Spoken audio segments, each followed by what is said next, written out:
going to do a little Q&A about Dragon Age and Veilguard stuff. There's probably going to be some spoilers. I'm really happy we're doing this before Monday, though, so not all the spoilers are going to be out. Oh my god, it's going to be spoiler apocalypse. So yeah, things will probably come up. So yeah, just ask us some Dragon Age questions. We'll try and answer them to the best of our ability. I'm going to just talk, and then I'll pass the questions to the other guests. Yeah, see how it goes. So up first, the Ugly Dungeon says, how do you think the old gods will impact and relate to the story? I talked so much about this. I want someone else to go. Andy, have you got old gods? No, Casey, you've talked about the old god stuff a little bit. Do you want to touch on it first? Yes, could you repeat the question? How do you think the old gods will impact and relate to the story? Yeah, I mean, obviously, some of them are villains. We know that for sure. I'm really hoping that the, the Forgotten Ones somehow come into the story, interacting with them. I think it would be really interesting to see how that part of the story would be presented. I don't know. I think obviously it could be a way also. Oh, I'm sorry. You said old gods, not. I mean, I think that old gods, Forgotten Ones, they're all in the same. Are all spirit-y related. Yeah. That are very powerful. So it's also 10 a.m. It's 10 a.m. in my time zone, so we're still looking up a little bit. Sorry, old gods. Okay. I don't know if they're gonna come up. I don't know if they're gonna think that that's too much. I could see it being connected to maybe Gillenon, maybe because if we've got the Darkspawn coming into the story, we know that there has to be some sort of connection there.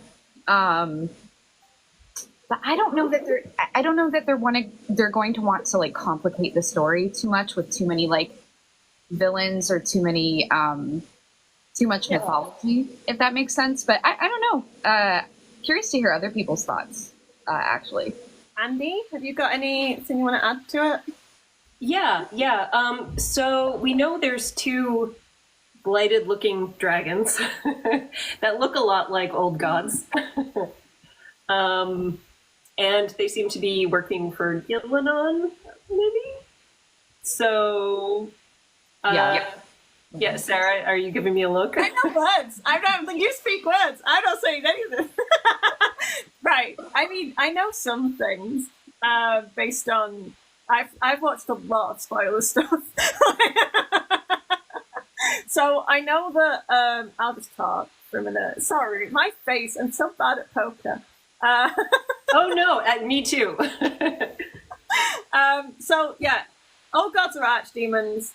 Gillenane seems to have her own archdemon, and I suspect that the other archdemon we will also see, as Cassandra describes them as potentially pets to beings that no longer exist. So the Evanuris are back. I think that they're pets, so I don't think it's going to be their own villain. It's just another problem related to the Evanuris, which is a lot of problems.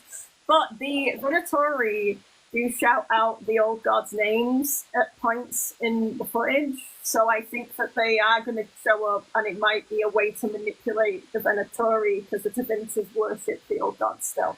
So I think it could be really interesting to see that dynamic now the gods are back, because the gods of their gods are here, and how that interaction is going to work. Does that make sense? Yeah. Felicity, have you got any comments? The lore completely goes over my head. I'm not gonna lie. Like I don't like. I'm like I understand basic stuff. I'm like okay, the old elven gods. But after that, I'm like I don't know. Like okay, they're evil, so let's lock them up. We kind of messed it up being Rook. Like we messed up his whole thing, but also he kind of didn't tell us anything. So of course we kind of effed it up for him.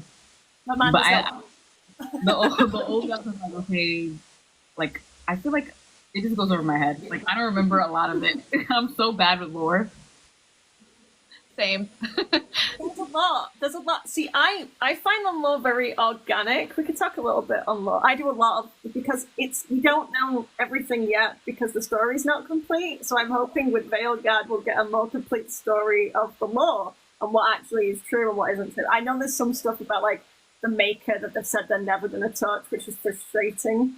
But I'm hoping, especially with like spirits and elves and the Everneris and the Forgotten and the Forbidden Ones and the Old Gods, we get a clearer image of what's actually happened. Because a lot of it is just trying to piece together abstract codexes that could potentially be biased, and we don't know. So yeah, I like it, but it's difficult.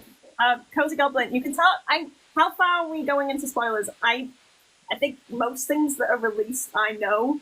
I don't know how everyone else feels, but I think we're pretty open to most ones. I know I'm good. I think it's. I look up when I look stuff up. Sorry, can you not hear me? Yeah. Have we got sound issues? Oh no.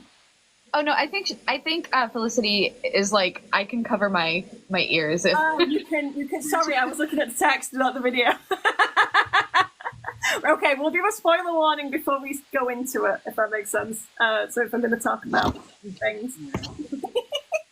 Okay, so do you all? This is from Save the Sea Cows. Excellent name. Do you all think with our Inquisitor we will be able to get a cameo from their romance? Go on, Felicity, you can go first. Do you think our Inquisitor's romance is going to crop up? I think it depends. Like, I think I would hope that Dorian is there because I feel like it makes sense. But for the other people, I'm like, well, obviously we know, like, well, no, it doesn't count because we only really flirt with Harding, but she's like in the game actually, so it doesn't really count. But I hope Dorian's there. I'm trying to think of the other companions. I don't really see nobody else there like showing up randomly. I think they're trying to keep it really contained so that it doesn't get out of control for people, and like they're trying to make it compact. So I think really only Dorian will be there. Yeah, that makes sense. I'm just going to open it up rather than. Has anyone got anything they want to add to that? same thoughts, honestly. I think it'll be Solus and Dorian, and that's it. Yeah. Yeah, I was, someone in my comments, I don't remember who, reminded me that we'll be going to Antiva, probably. So if we go to Antiva, I'm really hoping we see Josephine. Okay.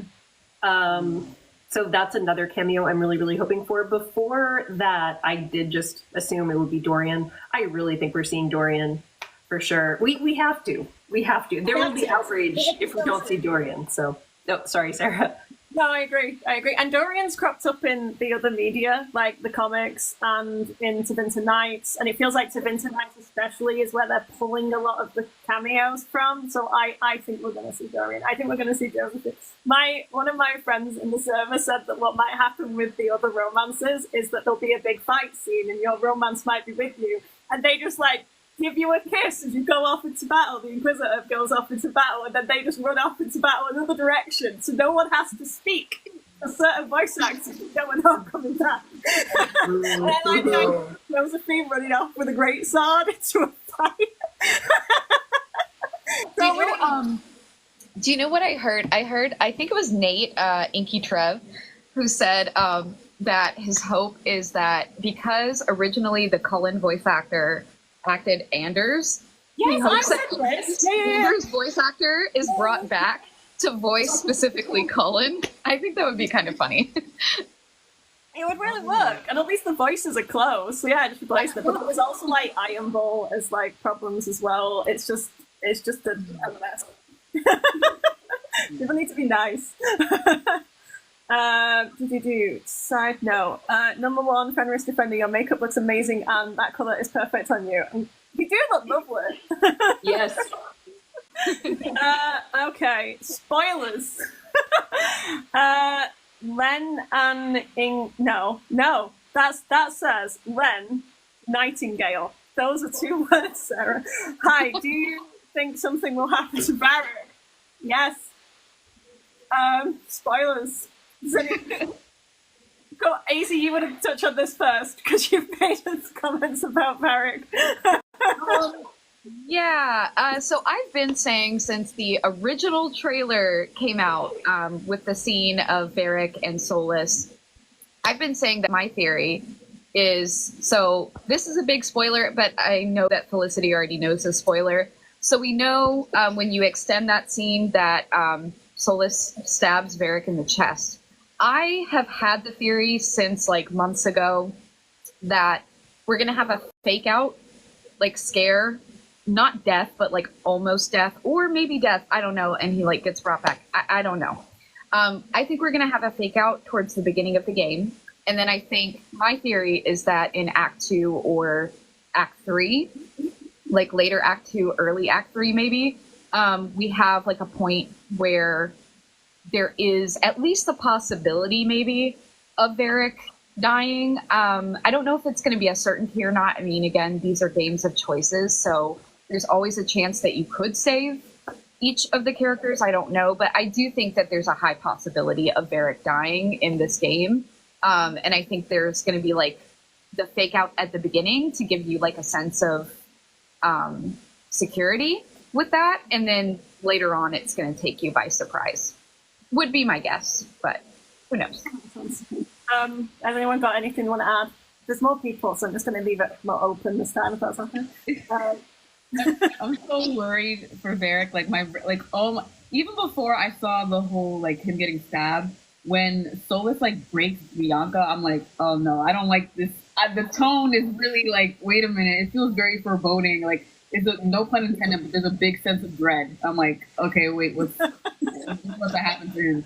Like, I feel like I don't think he would die early on unless they really want to really shock the hell out of us. But I think he like could get hurt, he got a commission for a bit, and just kind of like hang around, and then towards the end, then he does die, which either way would be depressing as hell.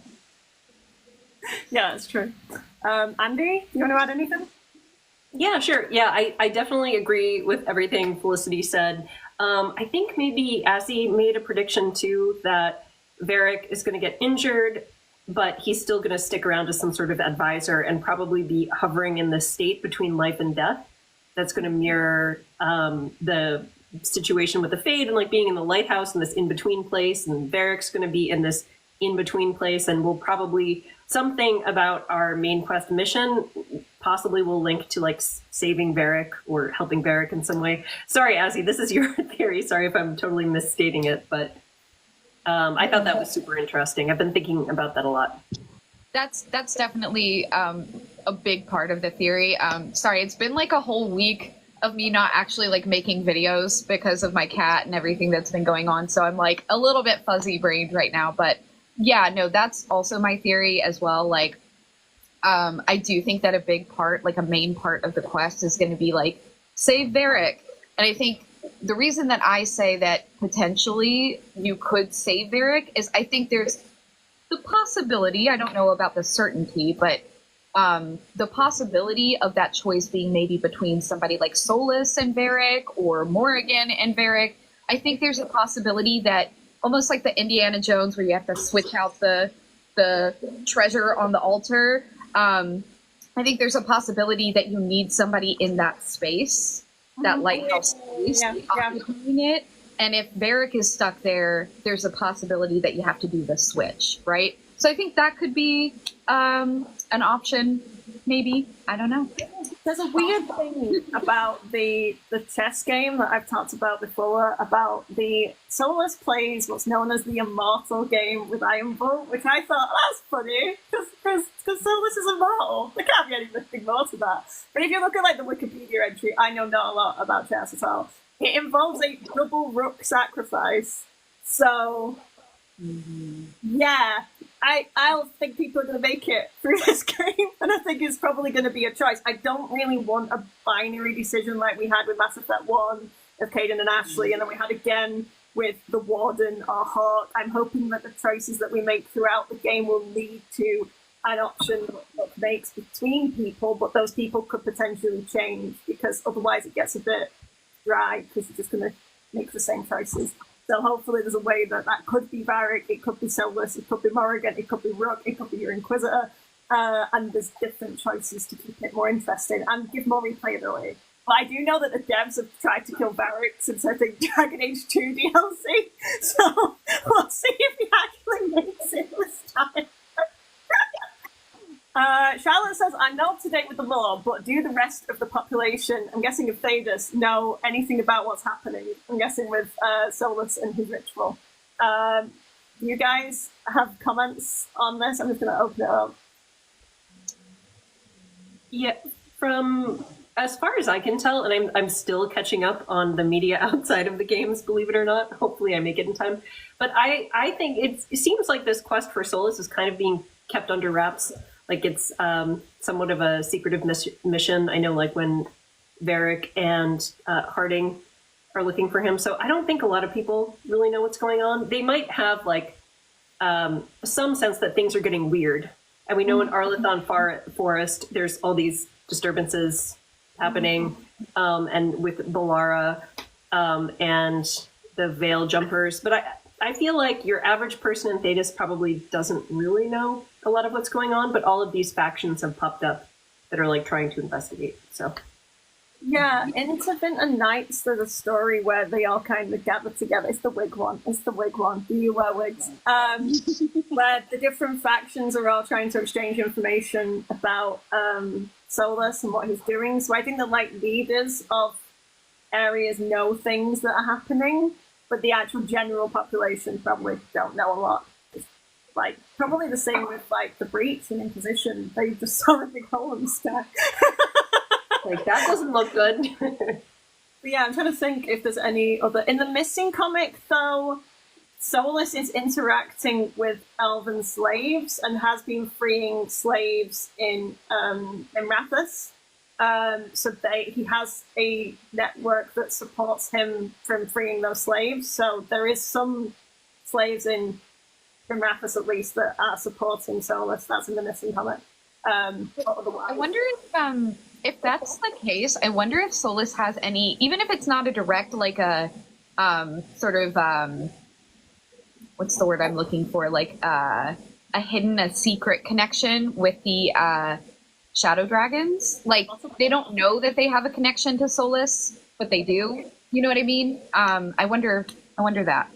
The line in the comic says that Solus has done more for us than anyone else in Vinter, even more than the Shadow Dragons. So it seemed like they weren't knowing, but the goals align, so it's probable. Like, why not, if you're going to free some slaves? But he frees slaves in order to distract Varric, which I thought was fun. It's like, Varric will sort those slaves out. I'm going to go. Felicity, have you got anything that you'd like to add? I forgot what. I forgot He's talking about the general population and the situation with like Solus and what he's doing. I feel like most people would have no clue what the hell is going on. Like they probably think like, yeah, it's pretty weird that there's demons coming out of nowhere. That's kind of strange as hell. But I don't think they know like, oh, it's that bald guy who's on that scaffolding. I don't think they know that. That sad bald man. I just imagine like there's somebody like just some random nobody just like in the wrong place at the wrong time, just like looking at Solus and like, oh, I wonder what he's doing, and then they just see this whole chaos happen. They're like, oh, I gotta get the hell out of here. Oh, probably. Cozy Goblin says, for clarity, can someone explain the differences between the Evernuris, the Old Gods, and the Forgotten Ones? So I do this. I could do this quickly. I talk about this a lot. Right. Evernuris are the creators that the Dalish believe are the benevolent gods. The Forgotten Ones is the malevolent version of them. So they're associated with terror and spite and despair, whereas the Evernuris is associated with nice things. They are named though. The Forgotten Ones, we have Anaris and Gelderan are two named Forgotten Ones that we know about. But Gelderan says that there are no gods, the gods don't exist, so they seem to be at odds with each other, but we don't know the extent fully. We might find out, who knows. The old gods are the archdemons, and it seems that they have a connection to the Evernuris, but we aren't sure what that is yet. We might find out in the Veilguard. There we go.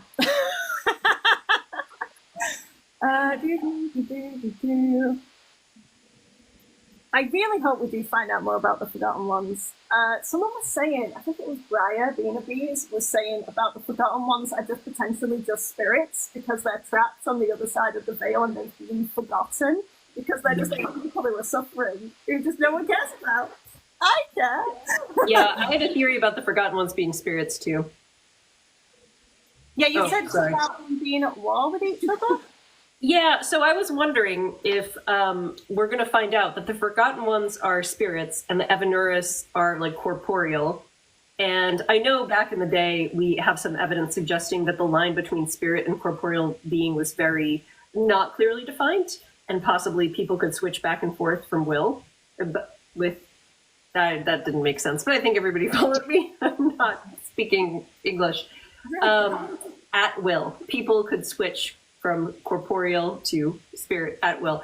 Anyway, I was wondering if the Forgotten Ones were spirit beings or primarily existed in a spirit-like state. For some reason, the Evanuris favored being corporeal for whatever reason, and then it's like a corporeal versus spirit battle going on between the Evanuris and the Forgotten Ones. So it's a really cool theory that the Forgotten Ones are spirits and they're trapped. So really interesting to me. Yeah, there is evidence that the Forgotten Ones and the elves also didn't even change form. They just like there's a codex entry about them being sat in like a theatre hall discussing like theories about how to transmute the waking world. Like it just seemed that they like collaborated, but there was a war. But I feel like the war between the Evanuris that Solus references might have been Titans, as he does say about striking down the first of the Titans and then mining it for lyrium. But the Danes believe that the war was with the Forgotten Ones. So I want some clarification on what the hell happened. They're going to pick one, I'm sure. They're just going to pick one. Velveta said, do you guys think they will explain any of the foreshadowing they did for Sarah in Dragon Age Inquisition? Does anyone have thoughts on Sarah and the weirdness that's associated with? Thanks for the gifts and stuff, guys, by the way. Sorry, things keep cropping up and I keep not mentioning it, but that's very kind. I have thoughts, but I've also been yapping a lot, so... Felicity, do you know anything about the Sarah? Have you got any thoughts on Sarah's weirdness? I don't know how else to phrase it. There's things about Sarah that don't always like her backstory and stuff. Do you have thought? You don't just put you on the spot. I'm thinking like I just recently played Inquisition. I'm not done with Trespass. I stopped. I was playing like the DLC and I was like, I don't know. I guess I just stopped because I was like adding a bunch of mods. And like, but when I played, Sarah was in my party like the most. Mm-hmm. And I don't know. Is this a thing where like, people are like she could potentially be like some? I think they believe she's Andriel, right? Is that spirit? Yeah, there's the theory that she could potentially be a host of Andriel like Nethal, and there's a theory that she could just be a spirit. But the Andriel one is the go-to from a lot of people because of like her tarot card is the same as the Valasleen. Her tarot card as well is really weird. Like I was talking about this because I think that the difference between elves and spirits was more loosey-goose, and Solus says to Sarah that you are the furthest from what we should be because she is so rejecting of magic, I think is what he means by that. She like is so uncomfortable around all forms of magic, and obviously when the Fade was not separated, magic was always there. But when you look at her tarot card when it's finished, her form, she's like missing an entire chest. Like she isn't corporeal.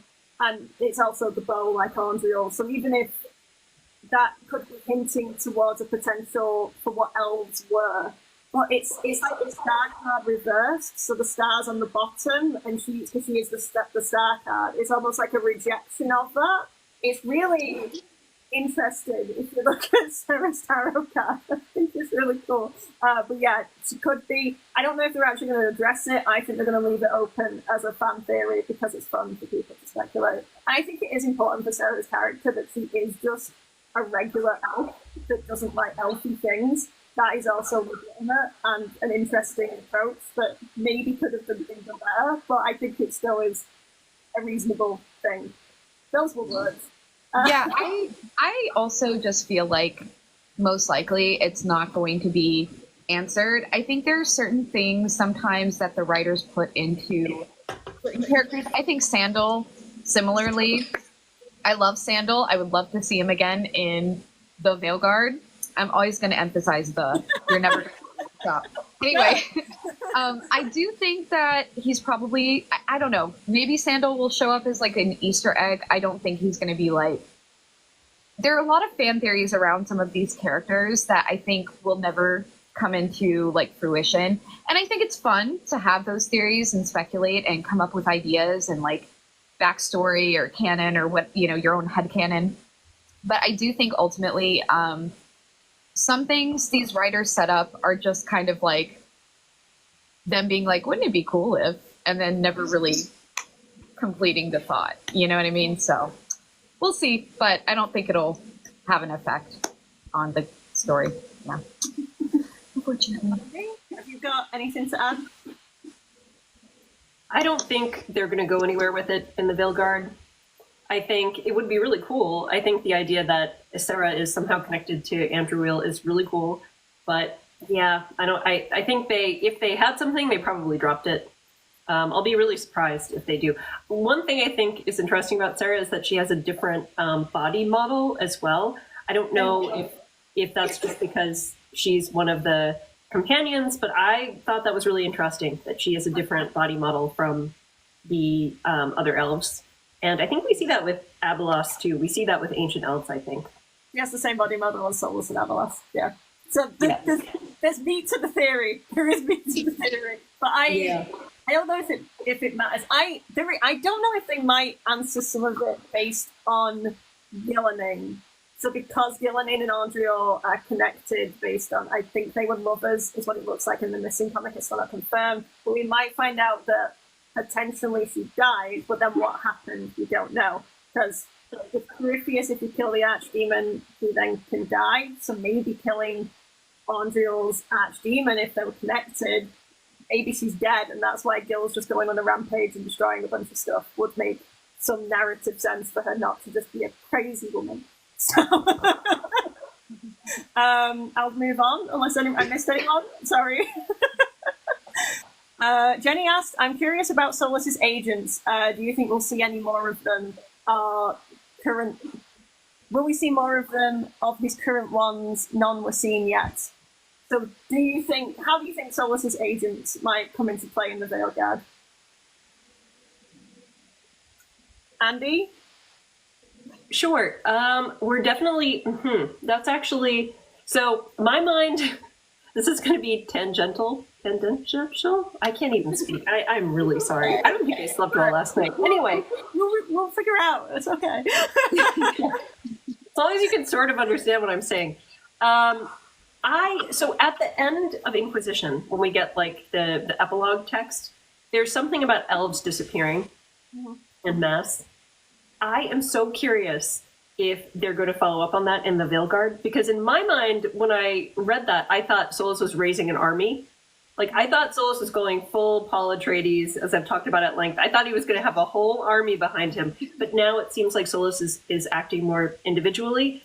So, yeah, I don't know. I'm really curious to see if they follow up on that thread of elves disappearing, if they're going to be an army for Solus, if they're going to be a lot of agents for Solus, what that's going to look like. I do think we'll see some of Solus's agents. I don't really know how far they're going to go into that, because I'm thrown off by Solus being in Fade Jail, quite honestly. I just don't know. Yeah, I just don't know how much Solus we're going to get. He's therapy. He's literally using therapy. That's what this is. Felicity, have you got anything you want to add? I feel like I'm also thrown off by him being put in Fade Jail. Like, what? Like, are we gonna see them? Are we gonna like run into them if we go to like the lighthouse, or are they gonna be like, "What are you doing here?" I have no idea. I wonder if they're gonna jailbreak him. I would love that. That would be great. I do. Sorry, go for it. Oh, no, it's okay. I was gonna make a joke. That's what they're there for. They're just there to simp for Solus. They're the soul of Ellen girlies. Oh my gosh, I love you guys. No, yeah, they're just gonna break him out. That's all. No, I'm just kidding. I do think it's interesting that banter that Solus has with Sarah about how she should use her agents, and says about like switching them out so none of them get like too much information. So I do think that he uses his agents, but I don't think any of them have like a complete piece of what's going on. I think that they'll just get messages and they'll be like small tasks, kind of like Sarah's. They just do small things to help the bigger goal. I think that Solus works in a similar way. We do encounter some of his agents into them tonight, but it isn't even clear then if they're actually doing what he wants or just what they think he wants. So it's interesting. The fella Sam did betray him, so that trust of having someone who has that much information, I think, he's not going to. There's literally a scene that was released ages ago in the Game Informer article where you see this dining room table with just one place sitting. The guy is alone. He is not trusting people. He's doing most of this on his own, and I don't even think there'll be a jailbreak for them. I think that they won't have enough information to even try.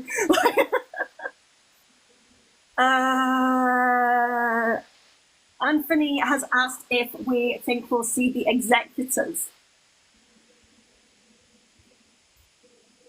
Does anyone go? Andy, you're smiling a lot. Go. You look so excited. Go. Right, okay, so the executors are in the Dread will take you to Winter Nights, and they're described as the clothes that they're wearing like almost hurts Charter's eyes to look at. Their voice is an attempt of a voice, is the line, and it's neither young nor old, male or female. And I think they're spirits. I think they're like Cole, that were spirits that gave themselves forms, but those forms aren't quite right. And Solus doesn't trust them. But this is full, like, you know, that thing. They're a triangle with a wavy line. And if you look at Solus's murals, there's triangles, and then the fade is two wavy lines. So I think they're spirits, and I think that he wouldn't, because he killed a bunch of freaking spirits. So there's going to be a group of angry spirits with Solus, so maybe we can ally with them. I want really weird allies that Solus wouldn't have thought of as my thing. I'm like the Titans, the Architect, the Executors, the Forbidden Ones, Forgotten Ones. Yeah, the Executors could be the Forgotten Ones. They might be, I don't know. That's, sorry, tinfoil. I have a question that I would like really the three of you to answer, just because I'm curious. So I don't know, Felicity, did you see the like most recent trailer, like the extended? I was gonna watch it and then I was like, I just didn't. I forgot to watch it. That's okay. So it's okay if you don't want to weigh in on this one, but still curious. There's that like scene where his eyes are glowing, and he looks, in my opinion, pretty villainous. I'm gonna say, and it looks like it's later in the game. Like I would think. My theory that he breaks out of Fade jail sometime in Act 2 is what I got from that, but I could be wrong. What do you guys think about his like eyes being all glowy and him looking kind of menacingly? It almost looks like he's like about to command something. Does that make sense? Andy, do you want to go first? The first thought I have is just like a Dune joke. He has like the eyes of Ibad, which I think are really funny. In Dune, for those who don't know, that the glowing blue eyes that like Paul has, that the Fremen have, it looks exactly like that, which is, it's a total coincidence, but it was just funny to me. I think that's really interesting about Solus possibly commanding something. The last time we saw Solus's eyes glow was in that epilogue scene in Inquisition when he was interacting with Mythal and absorbing something from Mythal. So I don't know if his eyes glowing again means that we're going to find out what actually happened between Solus and Mythal. That's really interesting. There's a Mythal connection there. That would be really cool. Yeah, he doesn't look...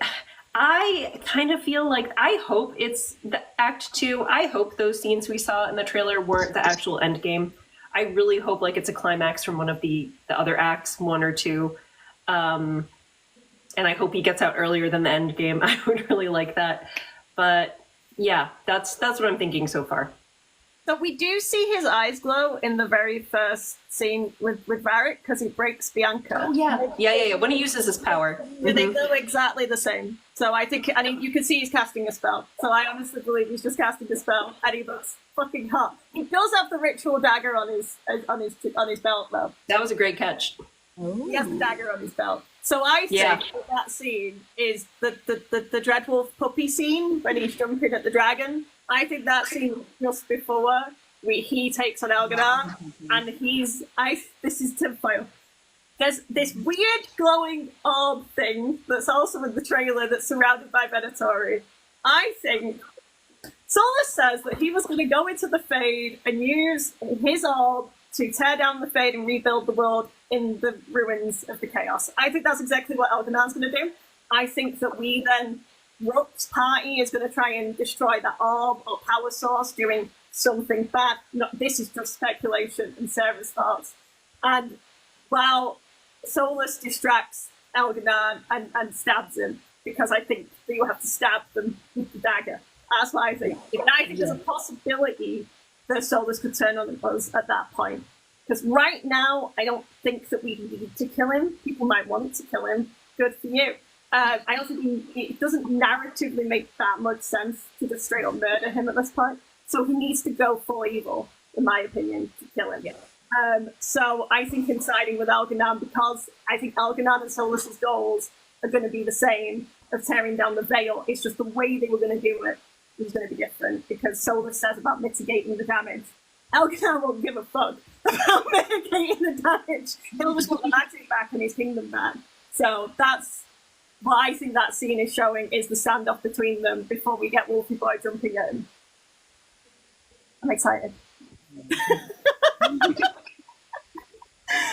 Felicity, do you have any thoughts on that? I know you haven't seen sorry, it. You haven't seen the trailer, so I just presumed you didn't. I'm very sorry. No, it's okay. If you don't, that's fine too. I'm curious. Well, I did see the screenshots of like his eyes glowing, and I saw that on Twitter a lot. Mm-hmm. And after hearing you guys talk, I'm thinking it probably could just, and like you mentioned that like his eyes glowed before in the previous trailer. I'm thinking that just his eyes glowing before he cast a spell. And I did think, as you guys were talking, like, oh, it's probably him casting a spell before he turns into that giant wolf, or he like summons a giant wolf. They're like, that's probably what I think it is. I also the whole thing about, I think there will be a possibility for you to kill Solus, but I don't think it makes any sense to do that early in the game. Like, I feel like there has to be a big like reason like to want to kill him. You can't just be like, okay, I'm choosing to kill you now, bye. Like, that's not how that. It would be really bad writing and like a waste to just even put him in the game to kill him immediately. I think it'll have to be like a build up of like you and him. Even if you, I think you're gonna have to disagree to an extent with him, even if like you really do other characters, because like he is very much prideful, and he will be very stubborn about thinking, well, we need to do this, we need to do it this way. And you're going to be like, no, let's come up with a different way. Tell me your plan, please, and we can come up with it, and it'll be good, I promise. But I think, yeah, that's what I think so far. So excited. I'm so excited. Oh, sorry. Let me go there again. Phyllis has asked, do you guys think tranquility being curable is going to all be present in the game? I hope so. Andy, but anyone, I don't know how to do this. There's three people. It's hard to manage. I do wonder if the Fade being opened would be in and of itself a sort of cure for tranquility, because tranquility is a lack of connection to the Fade for a mage, right? Like, that's what it is. So if the Fade is open and you're a mage and now you're in the Fade, or like you have access to the magic coming from the Fade, like, I just wonder if that would be a cure in and of itself. But I don't know. You guys know the cure? Oh, go ahead. It's in the Asunder book, the cure. I can say what it is if that helps, and then we can talk about it. Sorry, I don't like talking. I talk a lot. Okay, you can go. Yeah, go for it. Sorry. So the cure for the tranquility is that a spirit has to touch the mind of a tranquil. It says in Inquisition that it was a spirit of faith that touched Cassandra, but it didn't need. In Asunder, it didn't seem like it needed to be a particular type of spirit. It could be any spirit. So yeah, so if that helps to give context to the question. Oh, okay. Would they say like that? Like, even though like if like reversing tranquility, like it's not just like they get reversed, but then like they can't handle like being reversed. Like it's like too much for them, and they kind of like go insane. So like that would, I feel like those people. I mean, we don't know how if it's gonna work the same way, but I would imagine like it would be a ton of chaos if like a bunch of people who are tranquil just all of a sudden get this wave of every. And then you have to take into account the people who were made tranquil for no reason other than to like put like oh, I'm making this person tranquil so I can take advantage of them. And then they have to remember and deal with everything that happens to them. Like I think it'll be very like a lot of people's minds are gonna break. A lot of people are gonna go real crazy and like it's gonna be like it'll be a mixed bag, but I think a lot of people will be really traumatized. Yeah, definitely. Andy, have you got anything you want to add? I don't. I had a thought, and then I lost it. But it was probably covered before. Let me. No, it's not there. But those were great answers, so I think we covered a lot. AZ, did you have anything to add after I interrupted you? I'm sorry. No, honestly, I don't know. To me, sometimes these like little random Easter eggs and like the extended lore, sometimes they're relevant and sometimes they're not. So it's just kind of hard to gauge what they're going to put into the story that they've already set up and what they're going to just decide needs to be changed. So for me, it's like maybe they'll talk about like the cure in like context of that specific story, or maybe they'll come up with a new like, and that's why I thought, oh, maybe like with the Fade opening up, maybe that is how they'll address the reversing of tranquility in that particular respect. So it's hard to say, you know? I do think you're right, though. I think if the Fate does open up, that spirits will be open, and the spirits of compassion and kindness that then would interact with these people to try and help them. But right. I think that hopefully, like Cole would do. So I think that, yeah, the Fate opening up, I think it's the way that the Fate opens up is the problem, because if the breach was corrupting, like Solus says, his friends had to flee from the Fade because it was going to corrupt them into demons. So the Fade has to be open in a safe way. All the spirits on the other side are going to get corrupted and turned into demons, and we have to stop them. So I think that that's going to be interesting to see how the hell they deal with this. But I do think because it is Pelisadis that's asking it at the ending of the Masked Empire, and a particular person getting. I always imagined it as getting stabbed, even though I don't think he actually says that. That's just how I pictured it in my head. Yeah, technically, if you kill a dreamer in his sleep or their sleep, they become tranquil. So maybe we see a Pelisan somewhere adding the S on the end. I'd like for that to get cured, and for all the Pelisan fangirls to get their consent and their heart's content.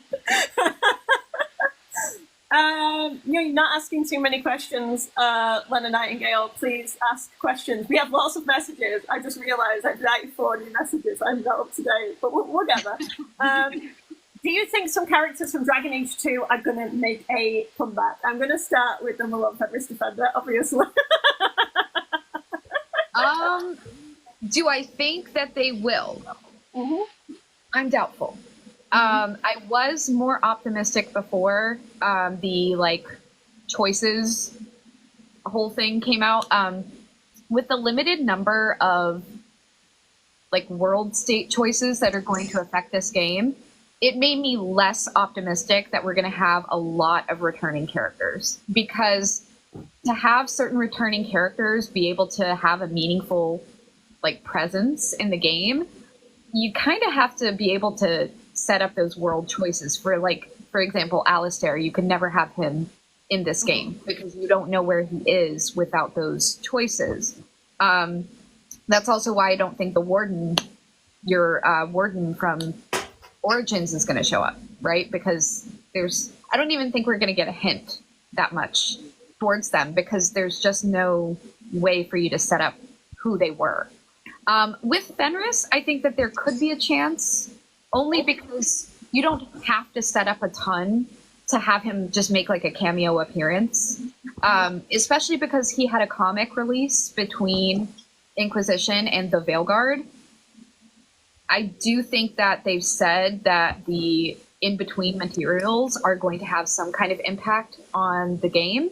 So I could see Fenris being the only person. Maybe Isabella and Fenris. I feel like both of those characters you don't have to overly rely on what you did in Dragon Age 2 for their stories to be relevant, at least a little bit in this game. But I think the rest of the characters, like Meryl, I think it relies too much on whether or not she actually, like what she did with her clan. You know what I mean? Like there's just a lot of decisions that,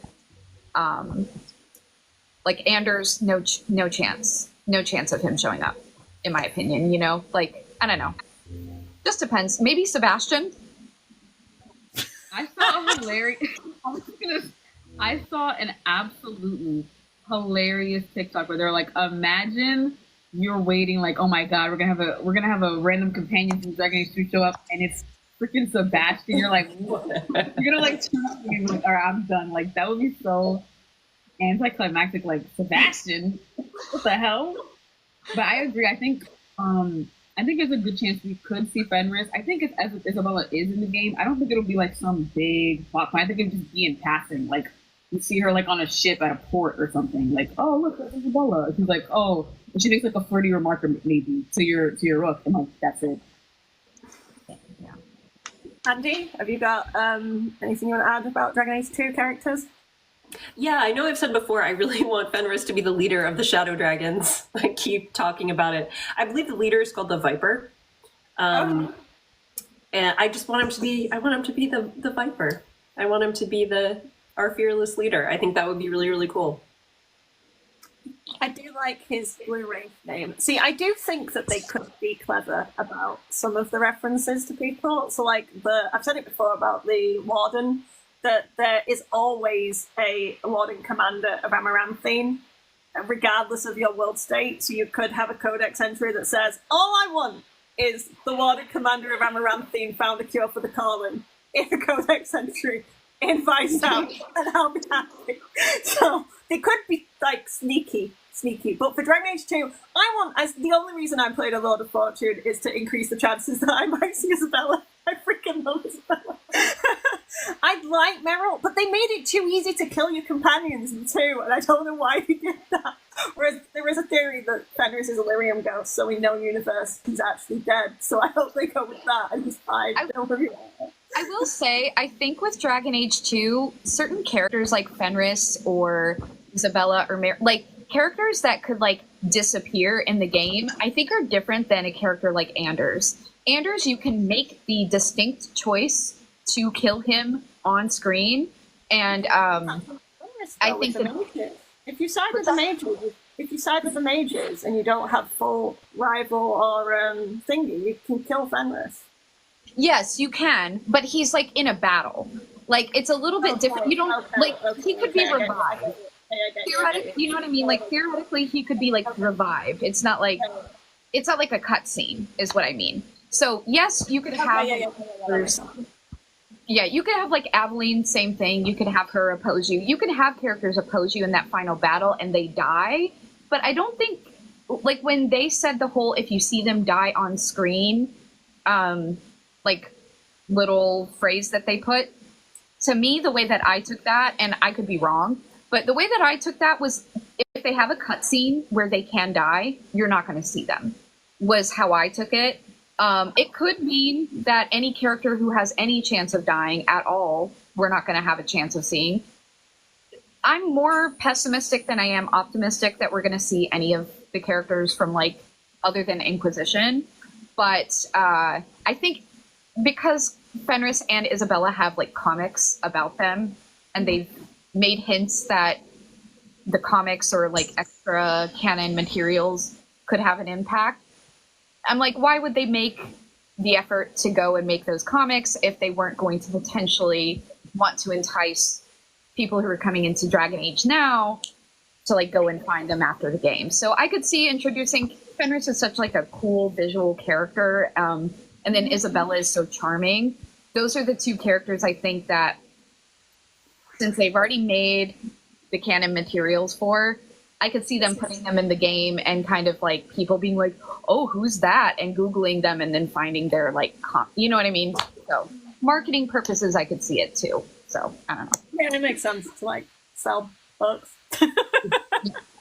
Exactly. Yeah, sometimes I take things so literally. Stupid Honestly, prick. same. So you're good. Number one. Oh, sorry. Did anyone else have anything to add to that from Yvonne? One thing I'll say is I'm thinking about like origin characters. I don't think this will happen at all, but in my dreams, I want Sten to show up like somehow. Like, oh my. Also, I should mention that when I played Dragon Age 2 the first time, I guess I didn't do enough with Isabella, so like she just like left, and then I had to run around in a circle to fight the Era Shock, and I was like pissed, and I stopped playing for like 2 months because I was like, I have to go back and fix this, but then I didn't, and then sort of as revenge, I kind of did give her to the Era Shock. But my canon, I don't give her away. She's perfectly fine, but like, I want to see Sten so bad, just because I mean, he's in a comic with Isabella and Alistair. I like Alistair so much at all. Yeah, I've got the comic on the shelf. I'm looking at it. Yeah. This one I think would be cool, but I don't know how he would look. I think it's weird because I saw the character creative design for like the Kunari, and like there are people who are hornless, but it's like they have like the things, whereas Sten like just looks like, yeah, he's a human, really. He's just tall. Yeah, like you can tell like they were at the beginning stages when they made him. They didn't really have the Kunari fully like as like a vision. But like they do make it, I don't know, is it like a thing where like him not having horns is seen as like something like special in like their culture or something? Yeah. Yeah, I remember. I have a memory of this. And Sten is the title given to Kunari who don't have horns. No, Sten is a footshot soldier.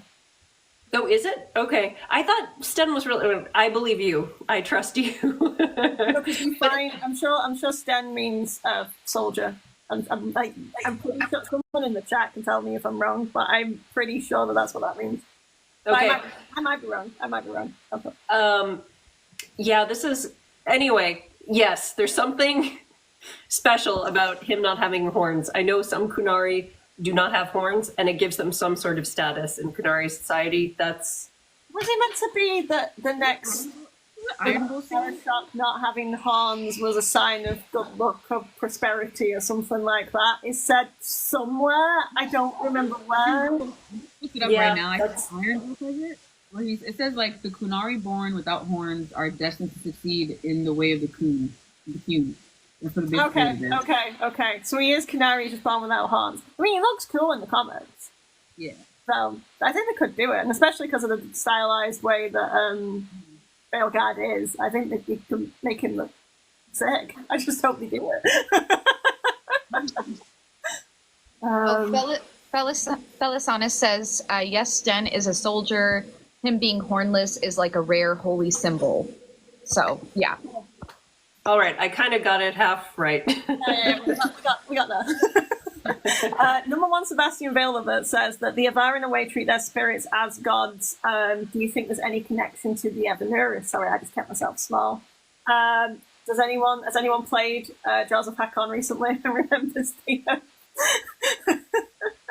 I'm about to play it and I'm like holding off because I'm severely like underleveled and I'm like I need to get it together. Otherwise, I've got a story mode mod that makes the combat even easier if you would send a link after this because I can't bother trying. Yeah. Everything easier. It's really interesting. I was thinking about this. There's a playthrough on my YouTube of me doing this self-plug. Anyway, I cried like 3 times during the end of this game. But one of them was when you fight Hakon, because he is a spirit that takes the form of a dragon, much like the old gods and the archdemons. And there's a rumor about an 8th old god, so I didn't know if that was a connection, but it's supposed to be that there's the divine form that's only reserved for the gods and their chosen. So I feel like there could be a connection there. I find it very interesting, but the fact that when the dragon you kill and then it goes back into the Fade and it's like spirit form, that broke me. Thinking of Wolfie Boy going back to the Fade. I literally just wept for about 20 minutes on stream. Really entertaining though. So that's the only thing I can think of as a connection. Abelas's glossy lip combo. I fucking love that. Which faction plot / quest are you most intrigued by? Felicity, do you want to go first? You're at the top of my list. Obviously, I'm really interested in the Shadow Dragons. I'm thinking of when I read the description of what is it called? Let me look up. I'm forgetting all the faction names. Hold on. There are so many. Mourn Watch. That's the one I'm thinking of. The idea that like you're like an orphan, but it's like a baby they found. I'm like, what is that gonna be like? Like, whoa. It made me like, oh wow, I actually might want to be a Mourn Watch. That seems interesting. Them. I'm not really too interested in the Grey Wardens because I feel like, but actually no, I kind of am because like if there's a possibility that the calling is like doesn't exist anymore, then I'm like, okay, now I'm interested. But when it's even crows, I feel like I'm shocked at myself for not being super interested in them. Like, I don't know, like I'm not like I don't know, being an assassin like isn't that cool to me? Like I don't know, maybe it's just me. I just feel like I'm more of a maybe because I played Origins first and you play as a Grey Warden, I'm more into like the whole like I'm a soldier like bashing my way through with like hitting over and over again, as opposed to I don't know like the I'm not like a stealth person, so I don't really vibe with assassins. That's fair. And yeah, because it's like, I want to play Assassin's Creed if I'm going to be an assassin and be a stealthy assassin properly. I know what you mean. It doesn't, this Dragon Age game, the rogues always feel a bit off to me, but I always play mage. So, AZ, do you want to go next? What was the question? Sorry. Things that you're most intrigued by are quests. We'll go for faction, plot / quest. We'll just say factions. Oh, so like what faction we're looking forward to, or?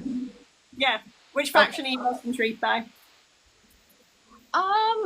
Shadow Dragons. I don't think that's a surprise. I'm really curious. I've heard that the Shadow Dragons have a lot to do with the main plot, and that was going to be the choice I was going to make anyway. I'm really curious to see Tevinter from like the common person side, you know.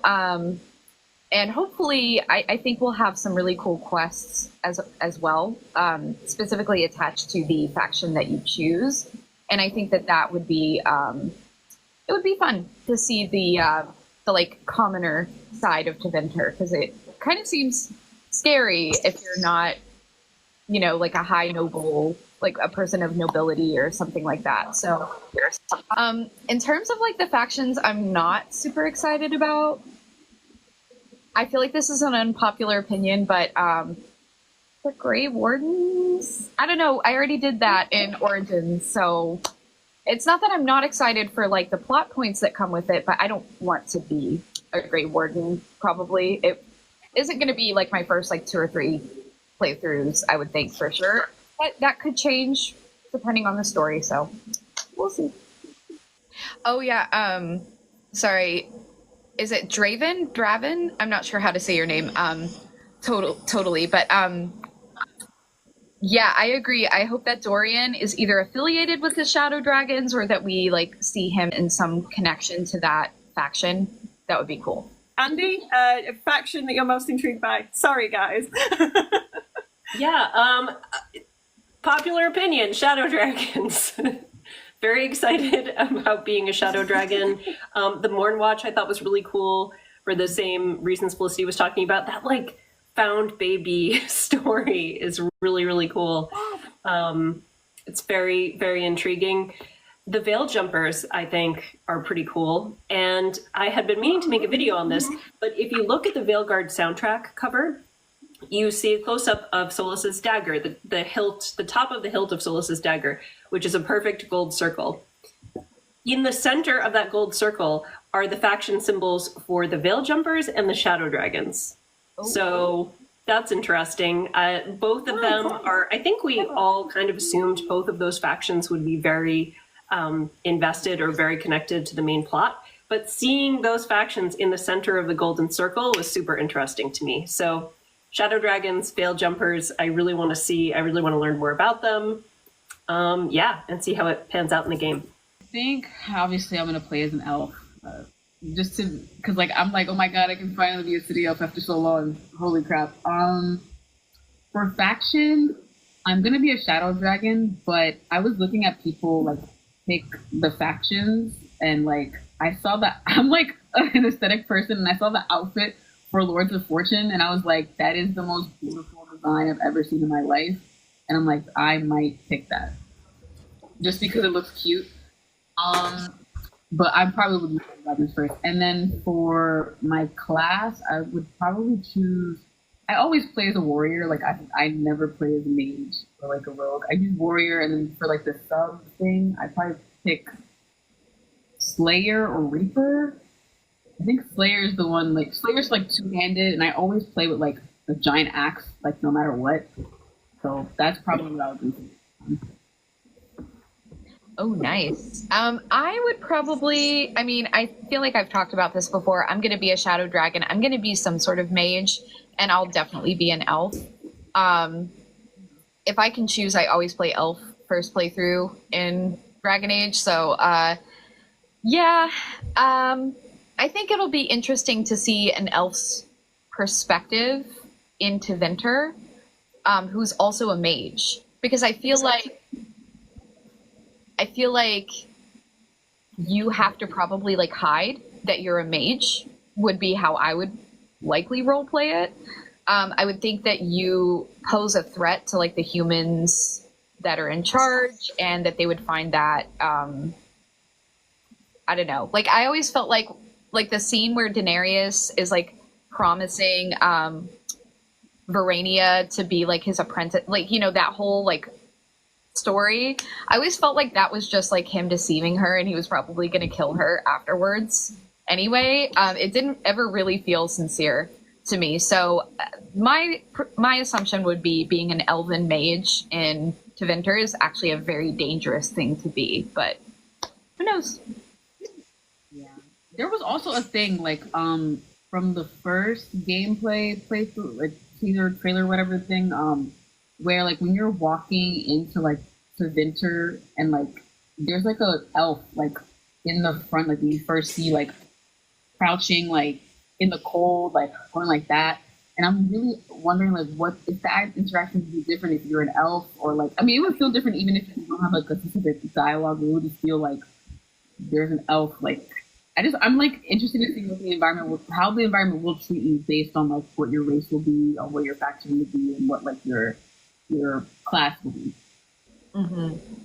As far as faction goes, I think I'm the same as these two, where I want to be a city elf, shadow dragon, and I am going to be a mage. And I can't remember the name of like the subclass that it's like the equivalent of knight enchanter, but it's like you can cast spells and fight. I forget what it's called. I'm totally blanking on it, but I love those kind of spell sword type characters, and I almost always play mage or spellcaster. So yeah, I do like playing as warriors though too.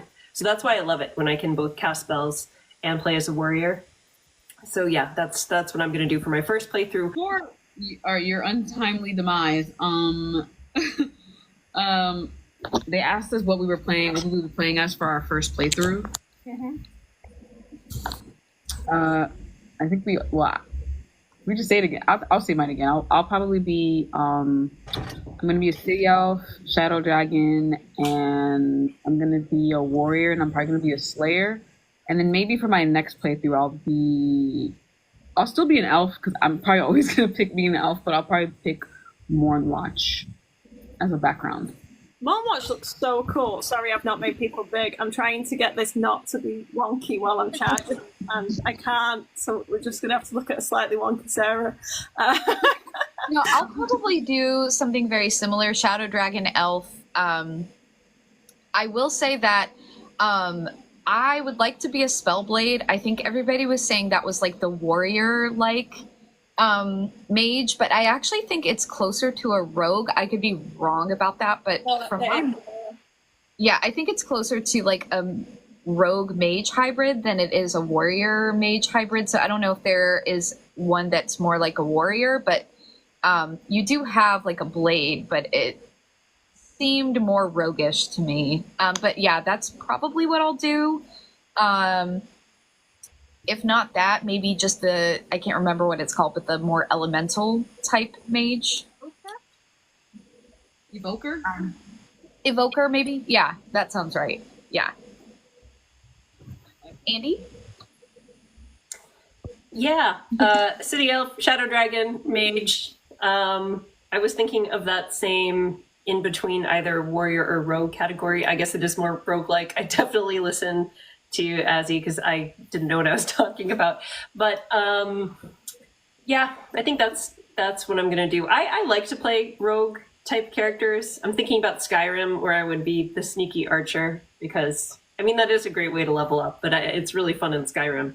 But definitely different dynamic in the Dragon Age game. So yeah, definitely that in between mage and fighter subclass is what I'm gonna do. I'm going to be doing very similar thing of probably. I keep leaning towards Evoker, but I probably am going to do Spellblade. Also, I used to play Spellblade in Oblivion. That's what that specialization was called, and that was like the game that got me into like this type of gaming. So it's a nice little full circle. But I want to do Lord of Fortune and stuff, which I think we already talked about. I missed that. The faction I'm interested in, I didn't get to say, is Lord of Fortune because of Isabella, and I want to be a pirate. I'm going to cosplay my rook. I bought pink hair dye today. I've never done that before, so we'll see if I don't have an allergic reaction to trying it, that I might dye my hair pink. Amazing! So I'm really excited. But yeah, definitely Spellblade, Mage, and Elf. That was the question. Yes. Sorry. And then after people asked us who we were going to romance. Oh, I'll go first because I'm low. I'm gonna go for Lucanus first, in theory. But I keep Davrin. I need to know that the calling's okay for a happy ending. I need to know the man's okay. But Davrin looks good. But Lucanus, because the wigmaker job is so good. Read it if you haven't. Go on, Felicity. For me, Davrin first. Like, I just recently saw a TikTok with his voice actor, and I'm like, this is an insane voice. What the hell is going on right now? But I think the first three that I know I'm gonna romance are Davrin, Lucanus, and Nev. For sure. Like those three, I'm like, I'm scared. I feel like, but like when I play the game, I might change my mind because once you get a feel for the characters and you see how you're playing your character, you might like feel differently. But like in the distance, Nev is calling to me. No, I feel the same way. I think we all know I'm probably going to go for Lucanus first, but I do think that there's a possibility that could change depending on the story. But so far, what I've heard from Lucanus' story, it's up my alley. It's exactly what I would want to play a romance line for. I also really think Nev is interesting. I think they've shown Nev on screen, but they haven't talked a lot about her story. And I think that's interesting. Like she's a shadow dragon and she's like, wants to free everybody in Tevinter. But I feel like I know a lot about what Lucanus is going through, but I don't know, maybe it's that I haven't in the past couple of weeks been able to pay attention to the promo as much, but I feel like Nev feels a little bit mysterious. Like there's something going on that we're not privy to maybe. And that could be interesting. And then I do think, so I might want to romance her if she has something kind of secretive going on. And then Davrin is like the most handsome companion that we've had in the games since Fenris, in my opinion. Like he's like the first character I think that could really like rival like the most handsome companion that you can, So, and his voice. That voice actor, wow, like Yavik. Like, it's Yavik from Mass Effect 3. Mm-hmm. I needed to see him one time. He's so rich. Like, it's like you're bathing in like liquid gold. Like, whoa. Andy, who are you romancing first? Yeah, I've had my eye on Davrin for a long time. As soon as like the characters were announced, I was like, oh my god. Because I always love to romance the elf. and he is just such a gorgeous, gorgeous elf. I also have this problem where I go into RPGs and I think I'm going to romance someone, but then I end up with somebody I like never expected. It's totally unpredictable. So I might try and go in on my first playthrough with that as well and just kind of see what happens. But yeah, Davern is so gorgeous and his voice is amazing. Yeah. So yeah, it's gonna be a tough call. But I also kind of had my eye on Emmerich. Like I understand the Emmerich hype for sure. Not that I've been looking, but there's the most amount of AO3 fan fiction is about Emmerich. That does not surprise me. It doesn't surprise me, but I feel like the devs did not anticipate that at all. I didn't share one today in the Discord server. That didn't happen. If you saw that, no, you didn't. I will say, everybody's been saying the Lucanus fans are going to be the most unhinged. No. I don't agree. I think it's going to be the Emmerich fans. High key, I think it's going to be the Emmerich fans. I think y'all did not clock it correctly because I really think the Lucanus fans are going to be a little unhinged. Don't get me wrong. It's going to happen, and I'm going to be embarrassed by being associated with it. But I think the Emmerich fans are going to beat everybody out of the water in that one, to be honest. People are starving for a gilf, okay? I mean, he's actually not that old. I thought he was going to be like way old. I think he was like 70. I'm like, oh yeah, but he's like what, like 50 or something? But like, probably like 48. I think he's in his 50s. Wasn't it confirmed? Yeah, I'm sure they confirmed that. Yeah. I think it was confirmed he's like in his 50s or 60s, like late 50s, early 60s, maybe. Oh. I think. Oh, okay. I think Dragon Age always does this, but like, 52. they make it seem like Wynn is like 85, and she's only, and then I found out she was like, what, 45? I'm like, okay, what's going on? 49. She's 49. She's my nemesis. Jill Vicious in the chat says 52 for Emmerich, so I don't know if that's correct, but looks like it might be. I don't know. That sounds right. Early 50s, I think. I'm sure that's what I heard. Yeah. Oh yeah, if you want more Nev, read the Streets of Minratha short story from The Winter Nights. It's all her POV, and it's really good. And I think there's something under the sea. I did a TikTok about it.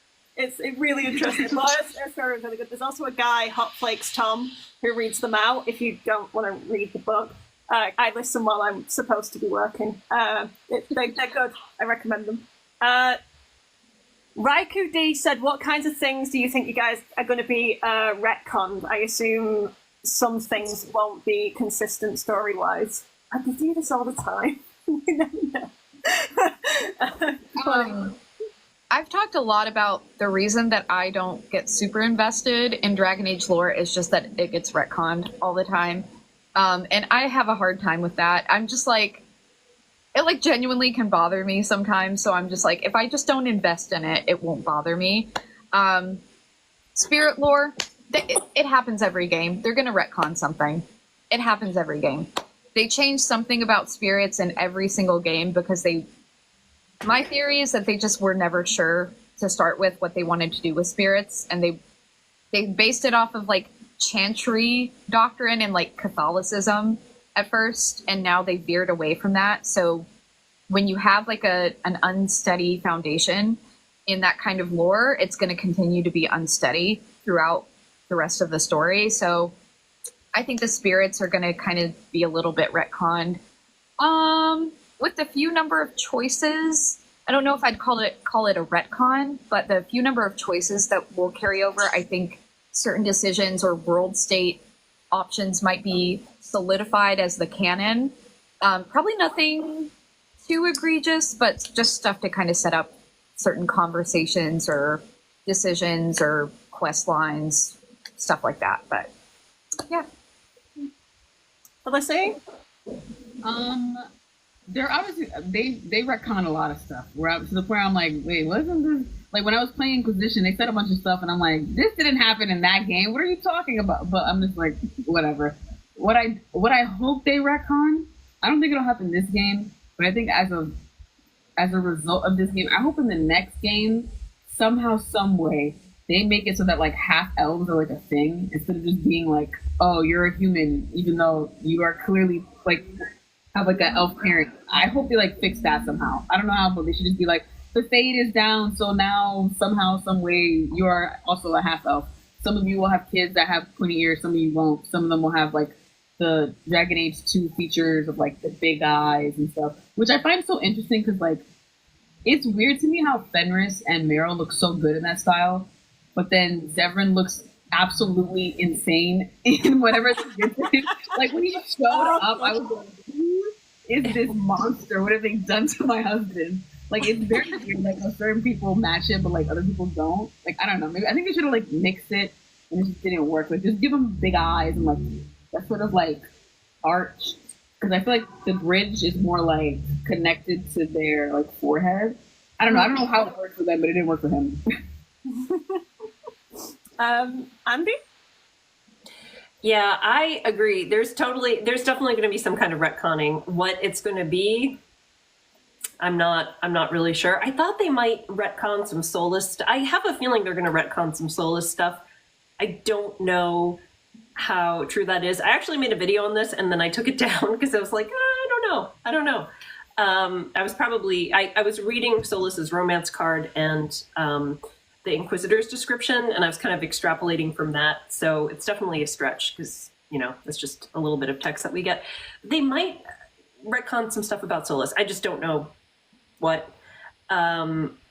Because he, it might not even be a retcon, because in my opinion, in the Trespasser dialogue, he can really go, like, it's hard to get a picture of, like, who he is from that dialogue, so I feel like they need to pick a lane for him.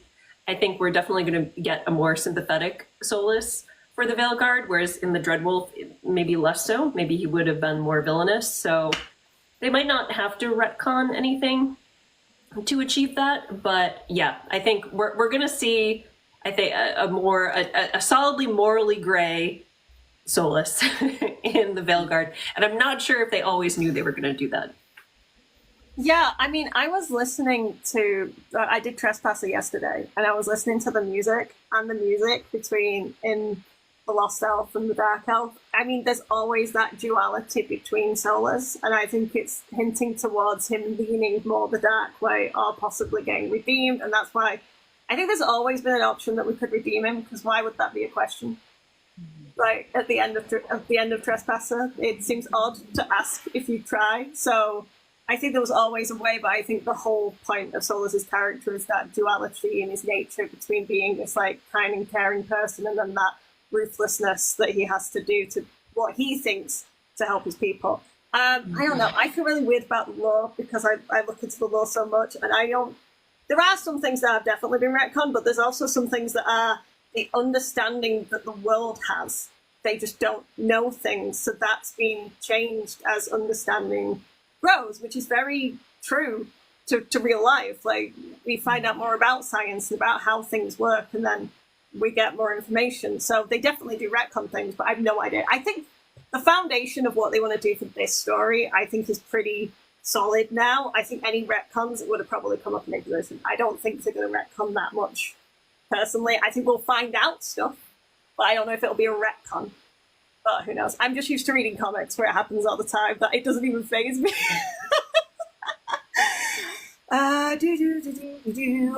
Jill Vicious says, with only 3 choices, do you think there could be conversation choices to make up for this? So as you go through the narrative, it might pop up as a conversation that, what did you do at this point?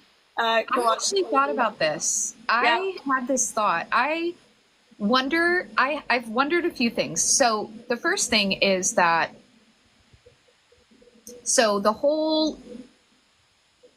I know that Hawk is not going to be involved in the Veilguard. I've accepted that.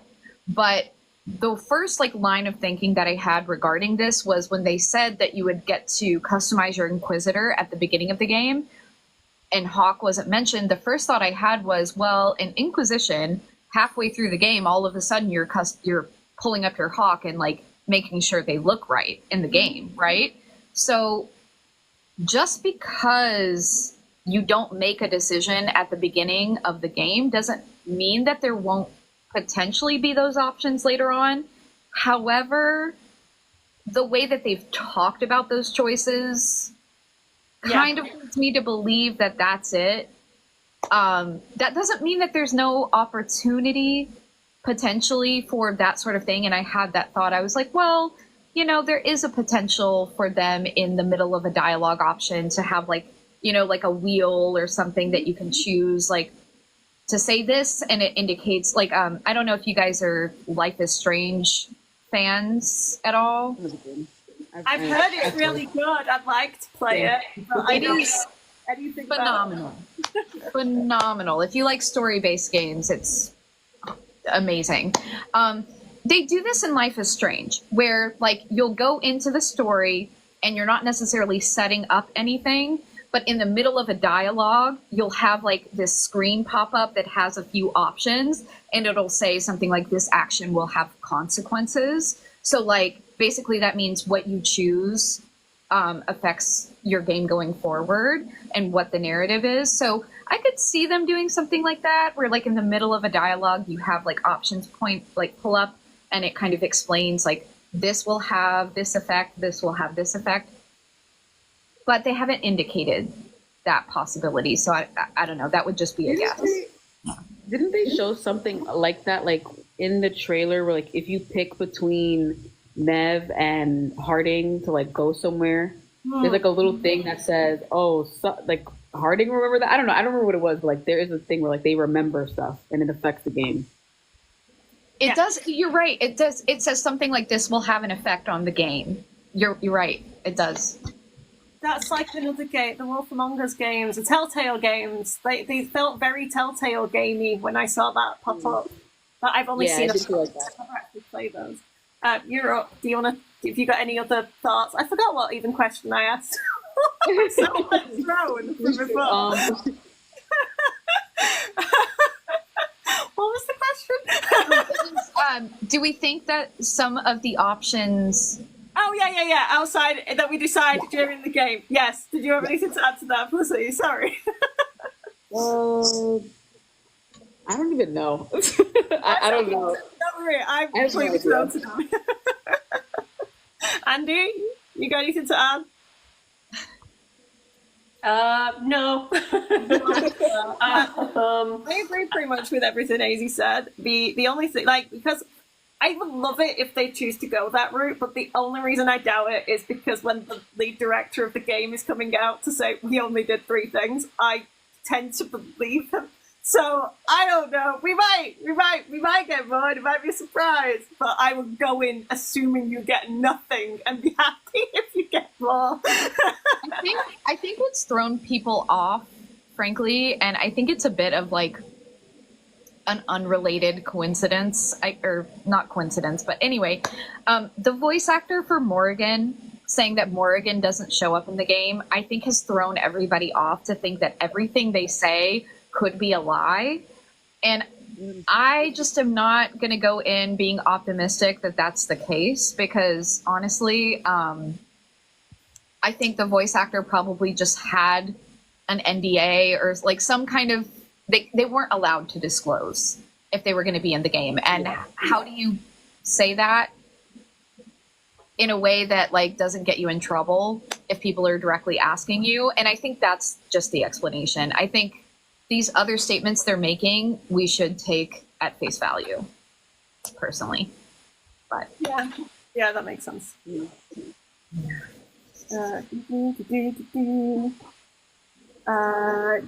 number 1 Lucanus lover, hi. Do any of y'all have an Inquisitor who doesn't want to redeem souls for the drama? Under no circumstances will I ever not choose to redeem. I will always I am that solar villain. I will always say I despise the option that you can push him when in the break. It physically upsets me to push, like physically push your partner like that. I don't care.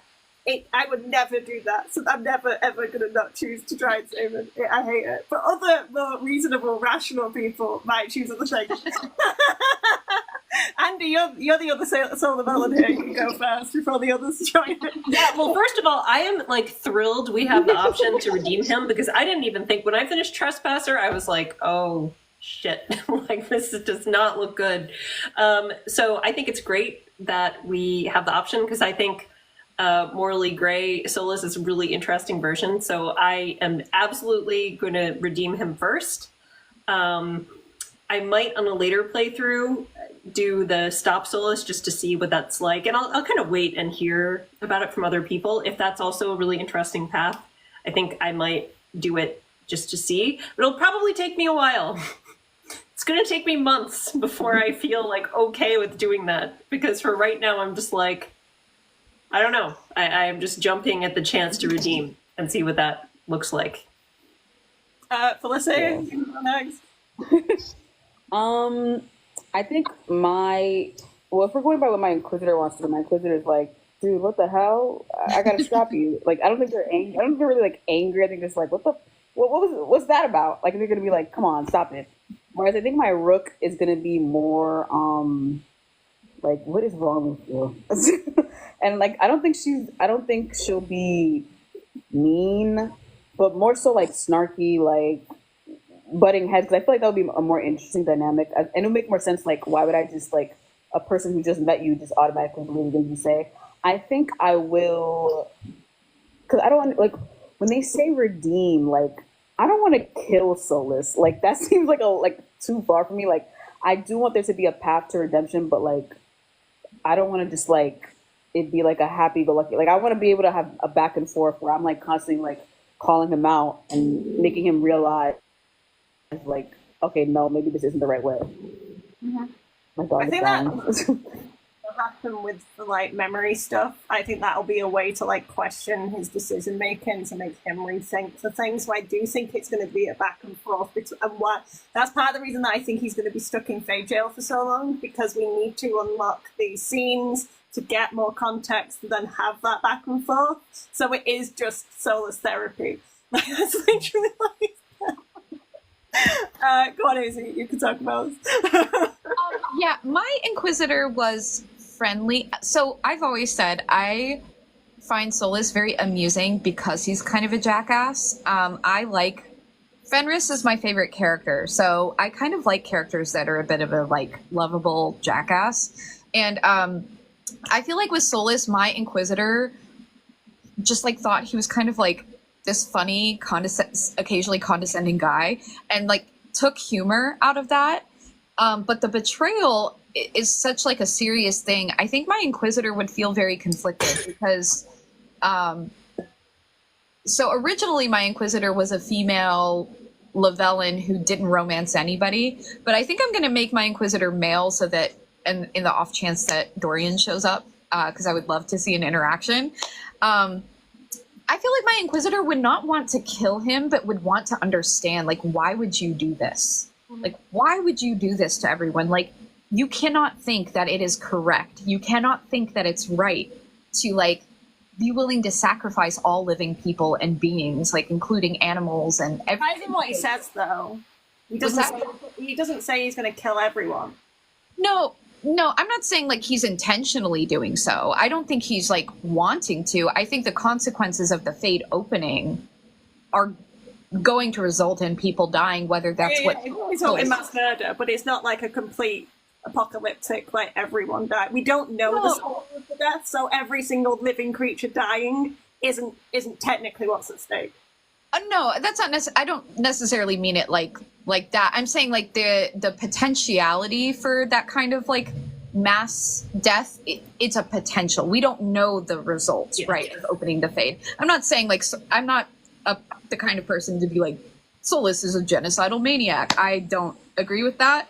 I don't think he wants to hurt people, and I think he is hopeful that there is a way to open the Fade that doesn't harm, that can mitigate harm. I just think the realistic results of how he's going about it, because he's not working with other people, will be catastrophic, if that makes sense. And I think my Inquisitor's feelings about that would be angry, but not in a like I want to kill you way. More like I want to understand, like, why can't you just work with me? Why can't you just work with other people and talk through this? I guess would be how my Inquisitor would feel.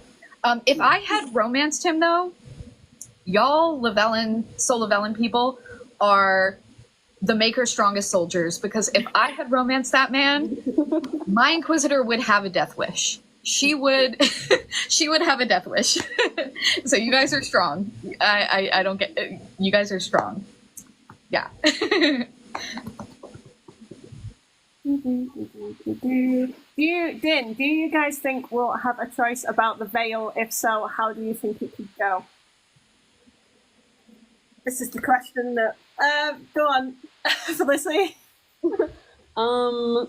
I think this is going to be one of those things where Bioware is like, you have a choice, but like it kind of doesn't matter. Like I think the veil is going to come down regardless, mainly just because like if you think about it outside of the game, like they need to make more games, and it's interesting to have a game where like the fade is out and you have more ideas from that.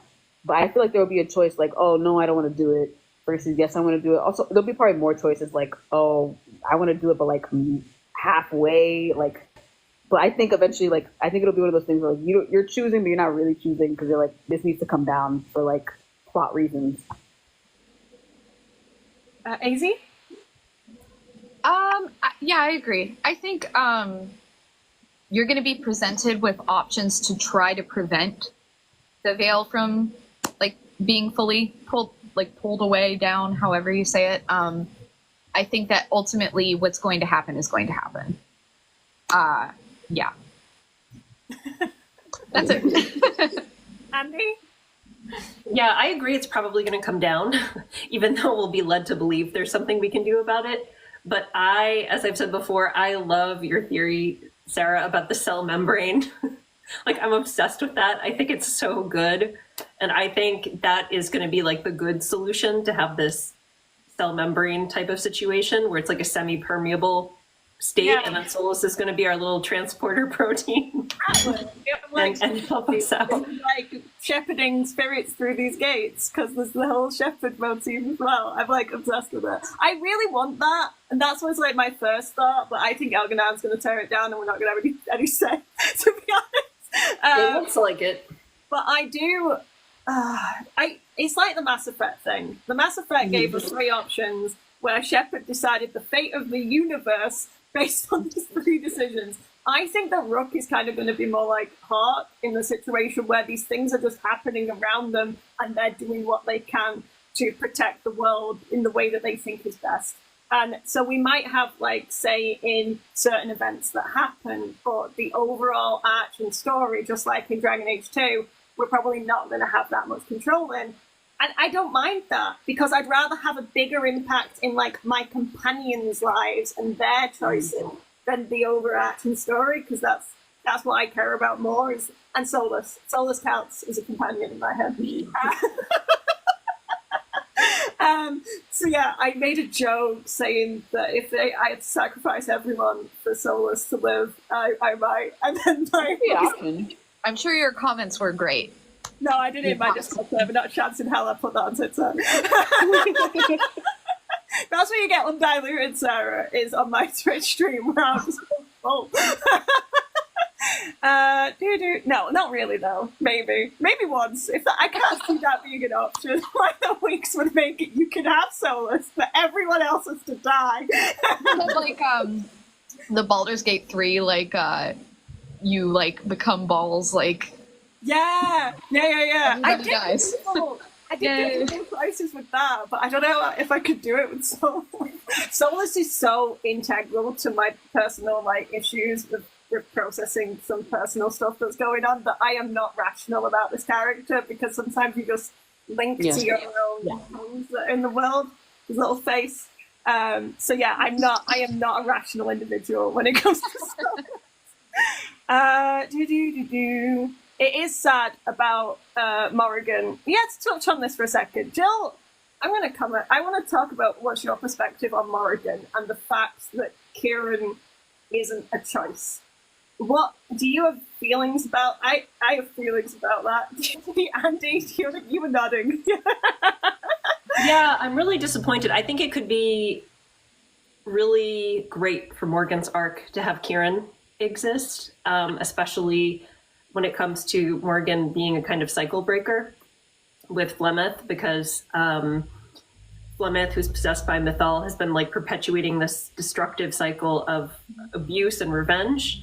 And it would be really interesting to see Morrigan finally like overcome that and stop the generational trauma, and to see Kieran involved with that and Morrigan's role as a mom, I think would be really interesting, because we saw in Inquisition how if we chose the option that she has Kieran, we saw how that impacted her and affected her in a really positive way. So I would love to see more of that in the Veilguard, but I don't know. It's not looking, with the choices not carrying over, it's not looking good. I'm kind of delusional, I guess. I'm kind of hoping that Kieran's just they're gonna like hard code Kieran in, and he'll just show up anyway. But one of my mutuals is doing their first rook is Kieran. Like, so they're making Kieran as their like Grey Warden first rook, which because they went into the Grey Wardens like their dad. And I'm like, that's so funny.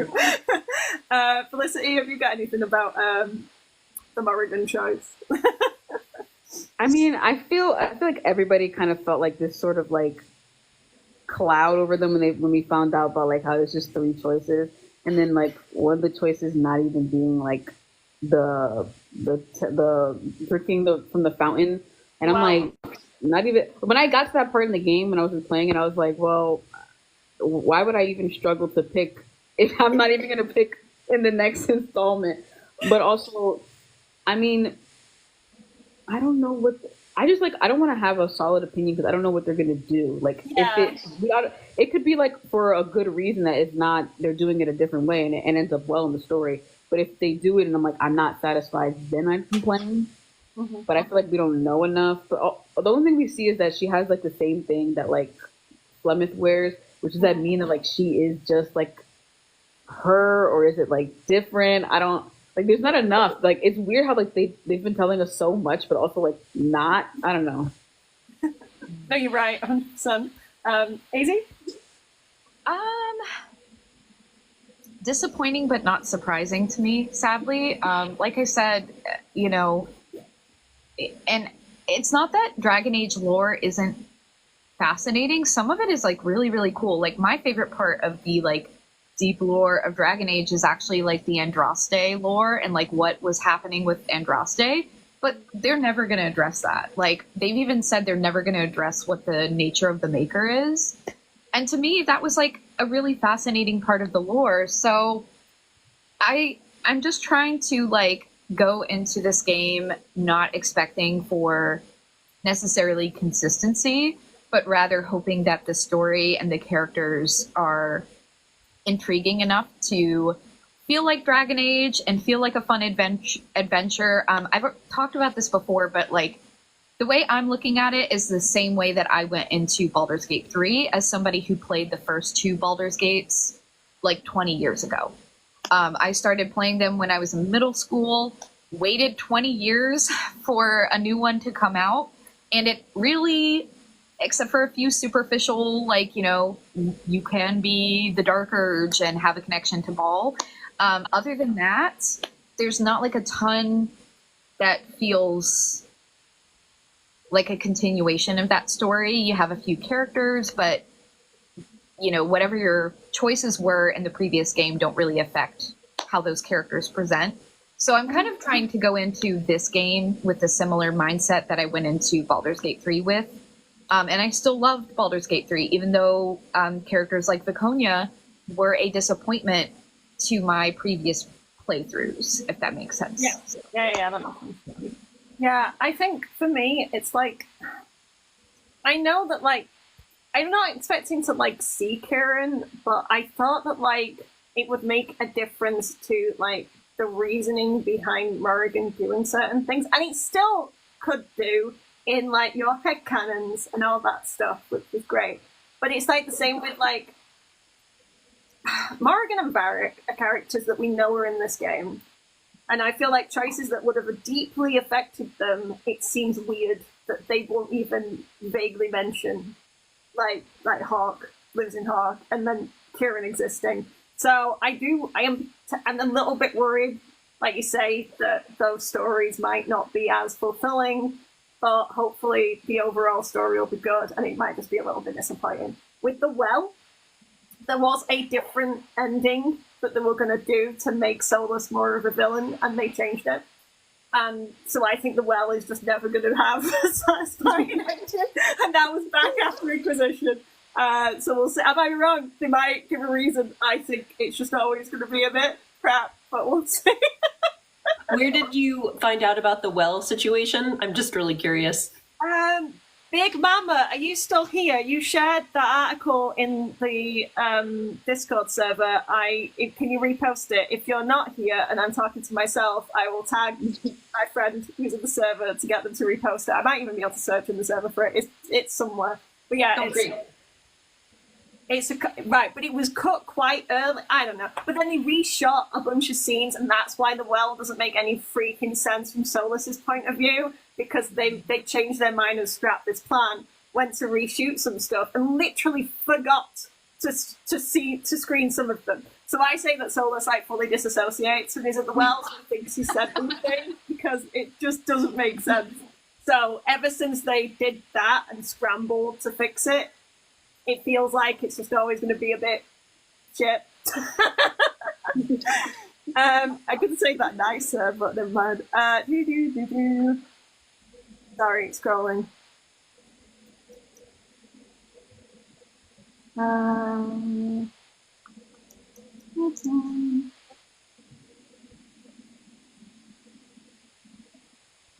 at the Veil comments. Okay. How many companions do you think could potentially die in the Veilguard? Jesus Christ! Yeah, okay. Coming in hot.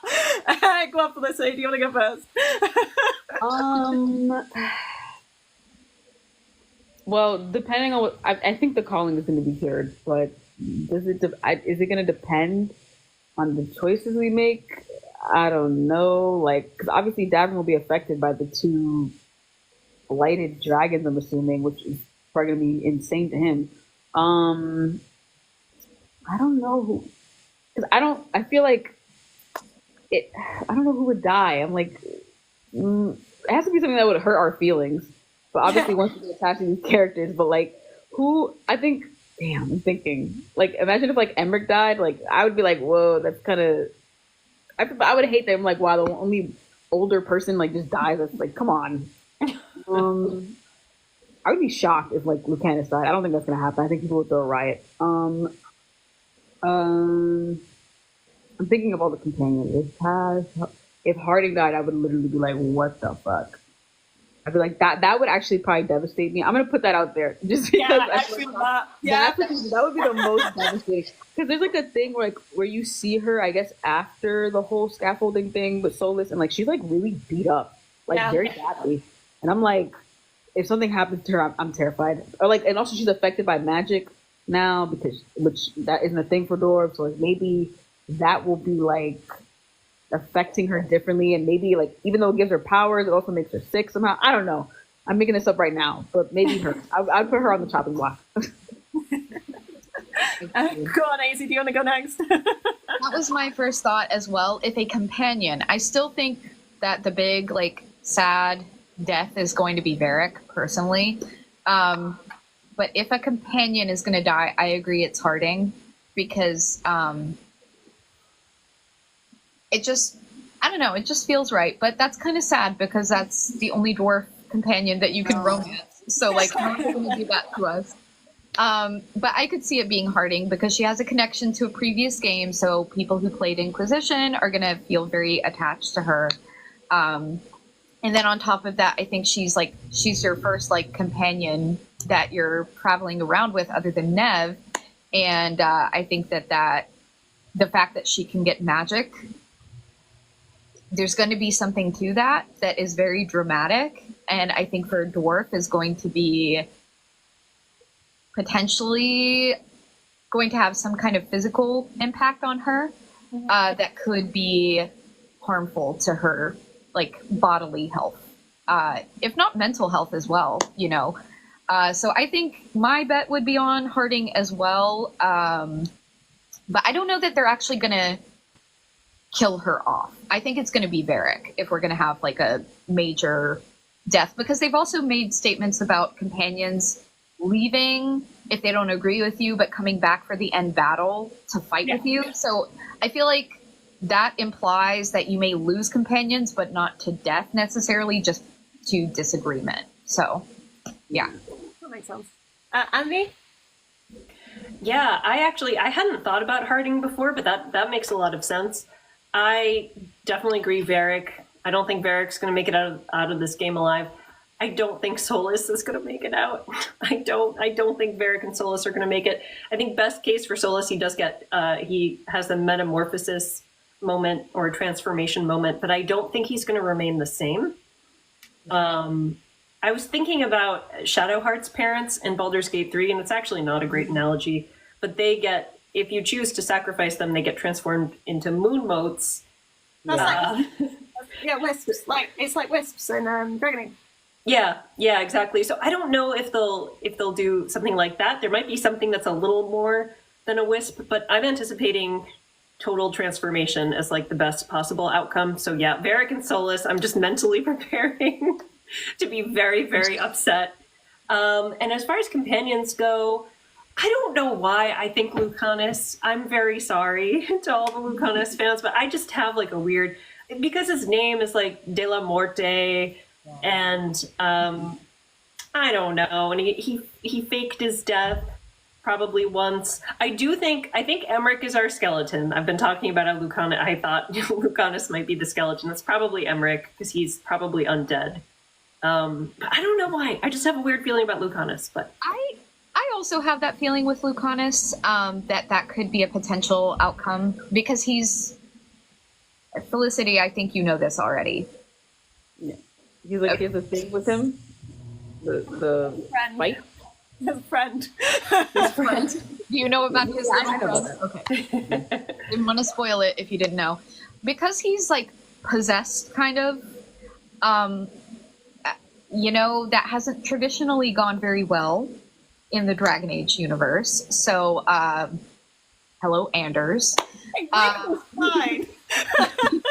But it could also be like a sort of Cole situation where, maybe there's a solution where you have a choice with Lucanus, like what to do with Spite.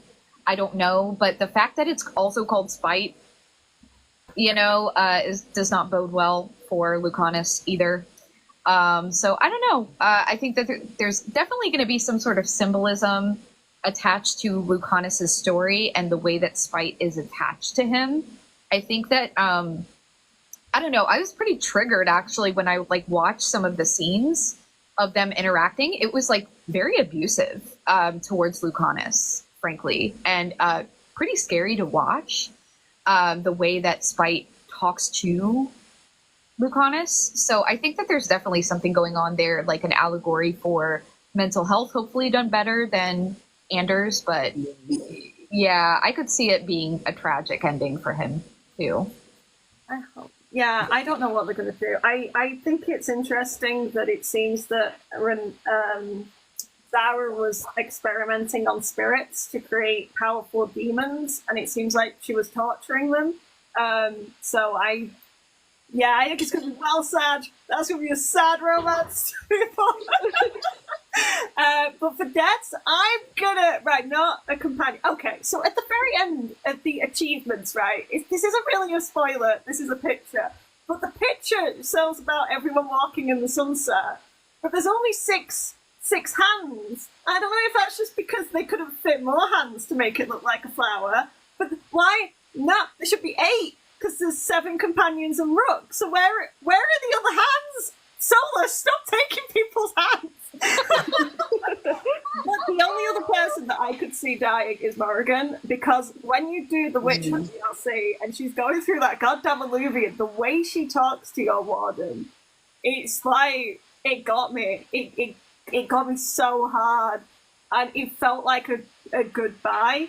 So I don't want that. I want everyone who romance Morrigan to get your happy freaking ending. But if Mythal's involved, I don't trust that bitch at all. Not one single bit. Not at all. So yeah, I want to. Worried about Morrigan deeply. Do, do, do, do, do, do.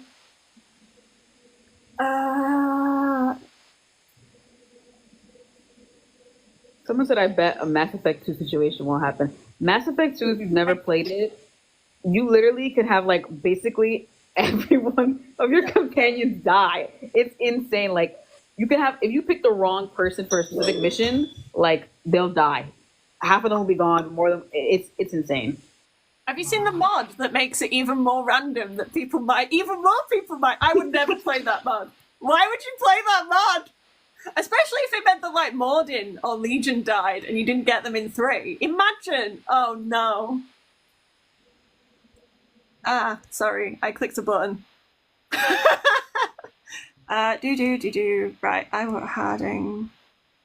Dude, Davrin's gonna be fine. He has to be fine for Hassan. He's not going anywhere. Sorry. Someone said, What's that?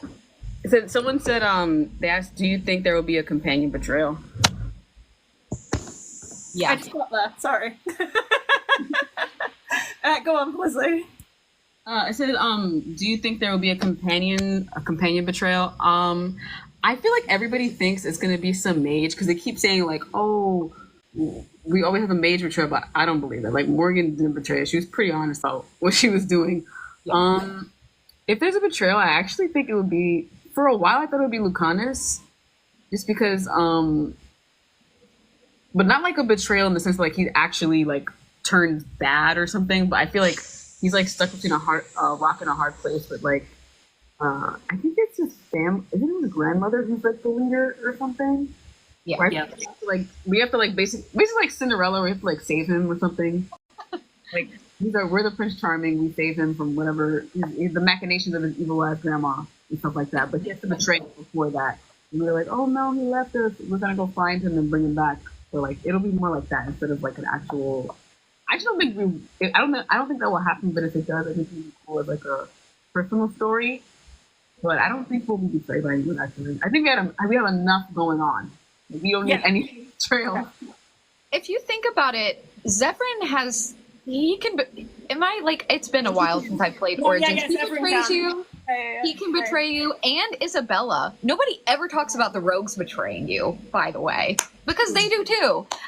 So I could see it being Lucanus. Yeah, rogues also betray you in these games, and it's more in line with a rogue to betray you. They're a little bit more chaotic if you're going by like D&D alignment, right? So chaotic characters tend to be more, inclined to betray people.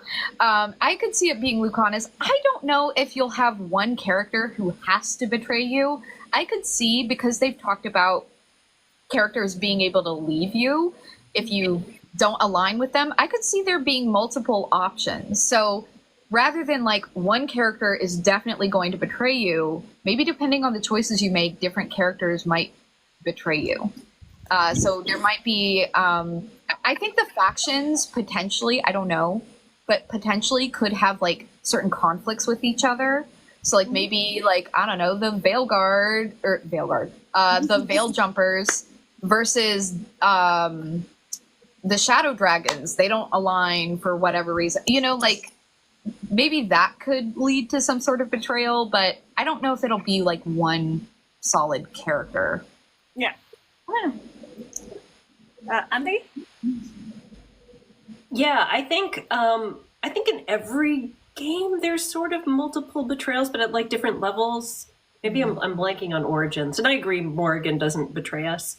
Yeah, I feel like there's a big betrayal, and then like, although I don't know, they're all betrayals, so maybe don't listen to me. But I did think Lucanus for a while, just because of all of the imagery around him is just really interesting. Yeah, and I feel like he is probably going to be conflicted about things because he has to deal with spite. And I don't know, I feel like depending on your choices, he's going to have like a strong reaction. And some of the characters, I think a lot of our companions are going to be split about what to do with Solus. And I think that might also be a reason for some characters to leave or go off on their own. So I think that's going to be really interesting to see. I'm really curious to see how that turns out. But yeah, I don't know. I agree. It's going to be multiple. It's not just going to be one person. But I am super curious to see, are we going to have like a big betrayal? Like Anders was a huge, like world-shattering betrayal. Solus was a massive betrayal. So I'm curious if we're going to have one close to that scale.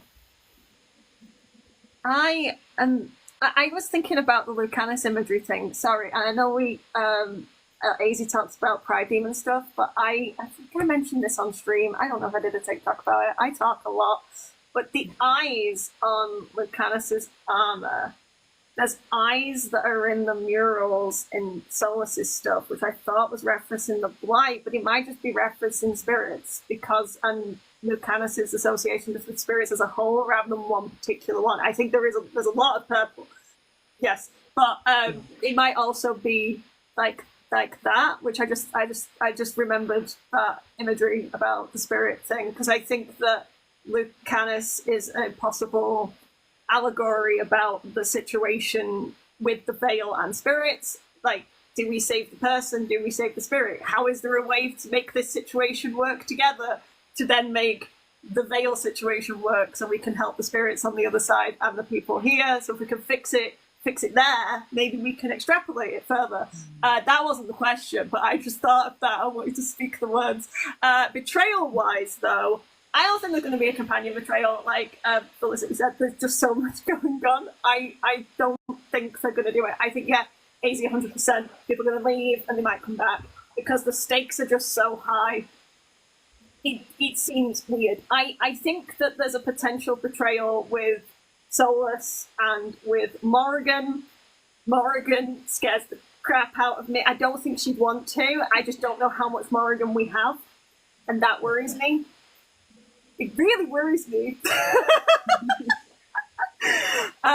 So yeah, I think that though it's more likely going to be a betrayal from the gods' side. Their nonsense. I think that our guys are going to be with us unless Davrin can be controlled in some way because he is tainted. That's the only other way that I could see. I don't think he'd really return.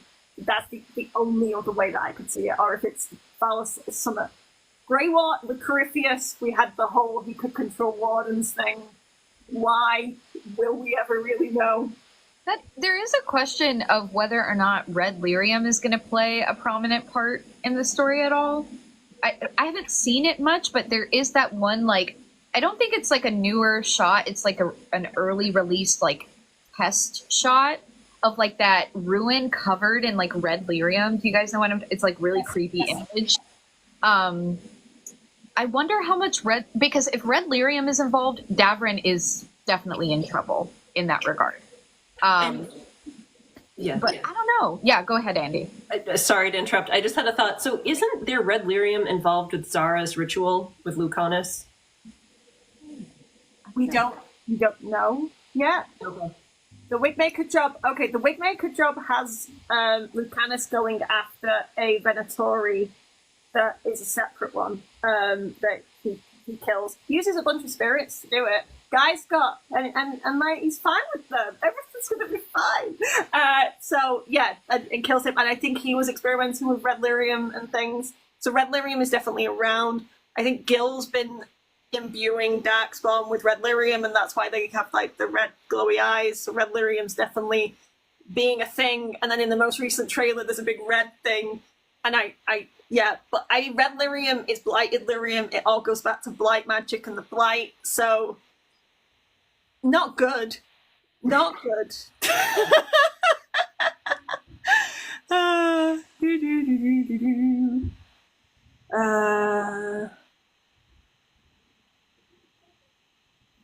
scrolling. Okay, maybe Solus could separate Lucanus from the demon and spirit. Maybe. I don't know if he can. I don't know if Solus has that ability to separate the demon and the spirit. I'm half thinking that Solus might be possessed these days. My theories on Solus change literally by the day. Like, have other people seen the achievements? Like, where like one of them says, you face like basically everyone, including the Dreadwolf. So I'm like, face down. Yeah. Based on everyone, including the Dreadwolf, and I'm thinking, damn, we're gonna fight. So honestly, I always thought they were gonna fight Solus because I feel like it would be like a wasted opportunity. Like, come on, we get to fight a giant wolf. That'd be cool. I don't know. Like, it would be interesting. I don't think like it'll be to the death. I think it'll be one of those fights where maybe you'll like fight and then like it'll have to be stopped because like the other gods are like fucking shit up, and you're like, wait, we have to get our priorities straight. We shouldn't be fighting. Yeah, there's a similar phrasing of an achievement called the Unbound that says face down an ancient being, as ancient threat. But it says face down. So I was wondering if that was going to be the formless one. And there's a hinted at that, because it says unlock the seals and face down an ancient threat. And in the Streets of Minrath, there's these seals that are being collected to let out this demon that's described as like shadow. The word formless is used at one point, and Nev says it's something older than she's ever seen before. Oh, people have dropped off. Yeah, so I don't know if the formless one is going to be under the thing, and we face him down. But he said lied, not lies, lied under the, which is a weird phrasing. So I think they'll betray us, but we'll see. You left. I didn't know if you meant to leave. No, I didn't mean to. It was an accident. That's good. Okay, cool. So, words. I don't know what I was talking about. I'm gonna look it up. Mass Effect 2 is stressful. Number one, Lucanus lover. I agree. Trying to keep everybody alive. Everybody was alive when I played, but that was pure chance. I'm not gonna lie. I don't think it's that hard to keep everyone alive in Mass Effect 2 if you pay attention to like your companions and their abilities. But I played that game so many times. I don't know if I could remember if I think that was the day where you could buy physical guides. I probably had it next to me. Does anyone? I missed that, by the way.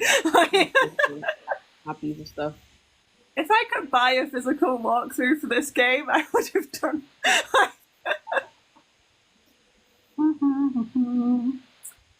Do you think it's possible that your Inquisitor could be the betrayer? Probably yes. I think depending on the choice. Oh, go ahead. Sorry. No, go ahead. I think depending on the choices you make, sure. Although I have to say, from what I've heard, and to be fair, the like playtester folks have only played certain parts of Act 1, so we don't know for sure. But from what I've heard, the Inquisitor doesn't play as big of a part in the story as some people are hoping, I think. I'm trying to temper my expectations, although I am also trying to keep in mind I'm not as big. Like, I don't dislike Inquisition, but it's not my favorite of the games so far. So I'm trying to temper that expectation, and like maybe I am not as invested in the Inquisitor being in the game as other people, so that's clouding my judgment on it. But I think with the limited choices coming over from the previous games, and from what I've heard from the feedback of the game, I don't think the Inquisitor is going to be like front and center. I think it's going to be like one mission, kind of like Hawk, where the Inquisitor is involved, and then they come back at the end of the game to help you fight, like whatever the ending battle is. And I feel like that's going to be it, but maybe I'm wrong. I don't know. Yeah. Felicity, you're going to say something as well?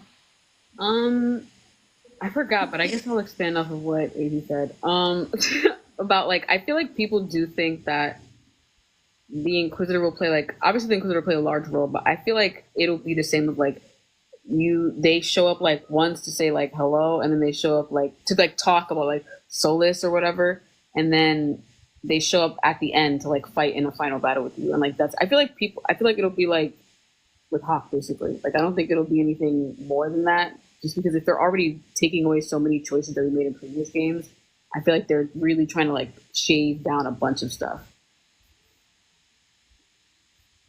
Andy? Yeah, I agree. I don't think the Inquisitor is going to have a huge role. After we found out about the choices not coming over, that influenced my thinking about that. I always anticipated them to have slightly more of a role than Hawk, but that Hawk and Inquisition, though I don't know how true that's going to be anymore. Yeah, I think what Azzy said is probably accurate. We're going to have some kind of mission. I hope it's a little more. I think some interesting things could be done with the Inquisitor. It'll be really interesting to see, like, if you are setting up your Inquisitor and your Inquisitor wants to save Solus, but then your Rook doesn't, like, what's going to happen? Like, can you set up that kind of conflict, or vice versa? Can you set up an Inquisitor to want to stop Solus, but then your Rook doesn't? That would be a super interesting dynamic that I'd love to see them explore. But yeah, right now I'm not feeling super optimistic about the Inquisitor's involvement. In the beginning, I thought we would get some more, but now I'm like, I don't know. And I don't want to be disappointed, so I'm just keeping those expectations low. It makes sense. I don't know. I'm really torn about it. On one side, I feel like because we have such limited choices, I'm trying to press the big button and it's not doing it. Are you doing it? Yeah. Because we have such limited choices, and they've had, it feels annoying if even with the 3 choices we have, that they have a really small impact. It's like there's only 3 choices, so I'd like them to have a big impact. I think that, but I don't know. I again want to rein it in and keep my expectations low. I think there's a possibility that the Inquisitor could be a betrayer in some ways. I don't know how. I don't know exactly how it would fit in the story. I mean, mine is going to be the most Solus-loving solar villain in the history of solar villains, so that way. But I don't control them, so God knows what they're going to do. But I don't know. I'm worried if you keep the Inquisition. If you don't disband the Inquisition, there's potential that there's more corruption. That's literally what Solus says to you about corruption getting into the ranks. So unless your Inquisitor becomes like more power hungry or something, which I've kept the Inquisition going for drama reasons. I really was so torn about it, but I want to see what happens if you keep it going. So that whole power corrupting them over 10 years of being like this symbol of whatever, maybe that's had an impact, and that's a way that they might betray. But I don't, the stakes are so big, it seems really weird for anyone to kind of betray you. There's goddamn archdemons and gods walking about. We've got bigger issues. I think I'm running out of questions. Unless, has anyone got anything that I've missed? Maybe. I have a question, if you can't find one. Yes, go. So I've been thinking about the eyes that we see on depictions of Solus's persona, the eyes that we see on the Dreadwolf. Because I saw a post where one of the devs of the Veilguard got a tattoo of the 6 eyes that Solus has. And while I was looking at it up close, I realized that each eye kind of looks a little different. I'm not sure if it's true in all depictions, but in one of the depictions of the Dreadwolf in a trailer, I think like some of the eyes look different. It looks like eyes almost from different creatures. So this was kind of a question for you, Sarah. Like, have you noticed that? Like, what do you think about it? What could the different eyes mean? Do we see different? Oh, sorry, go ahead. Have you seen the achievements? Yeah. Right. Okay.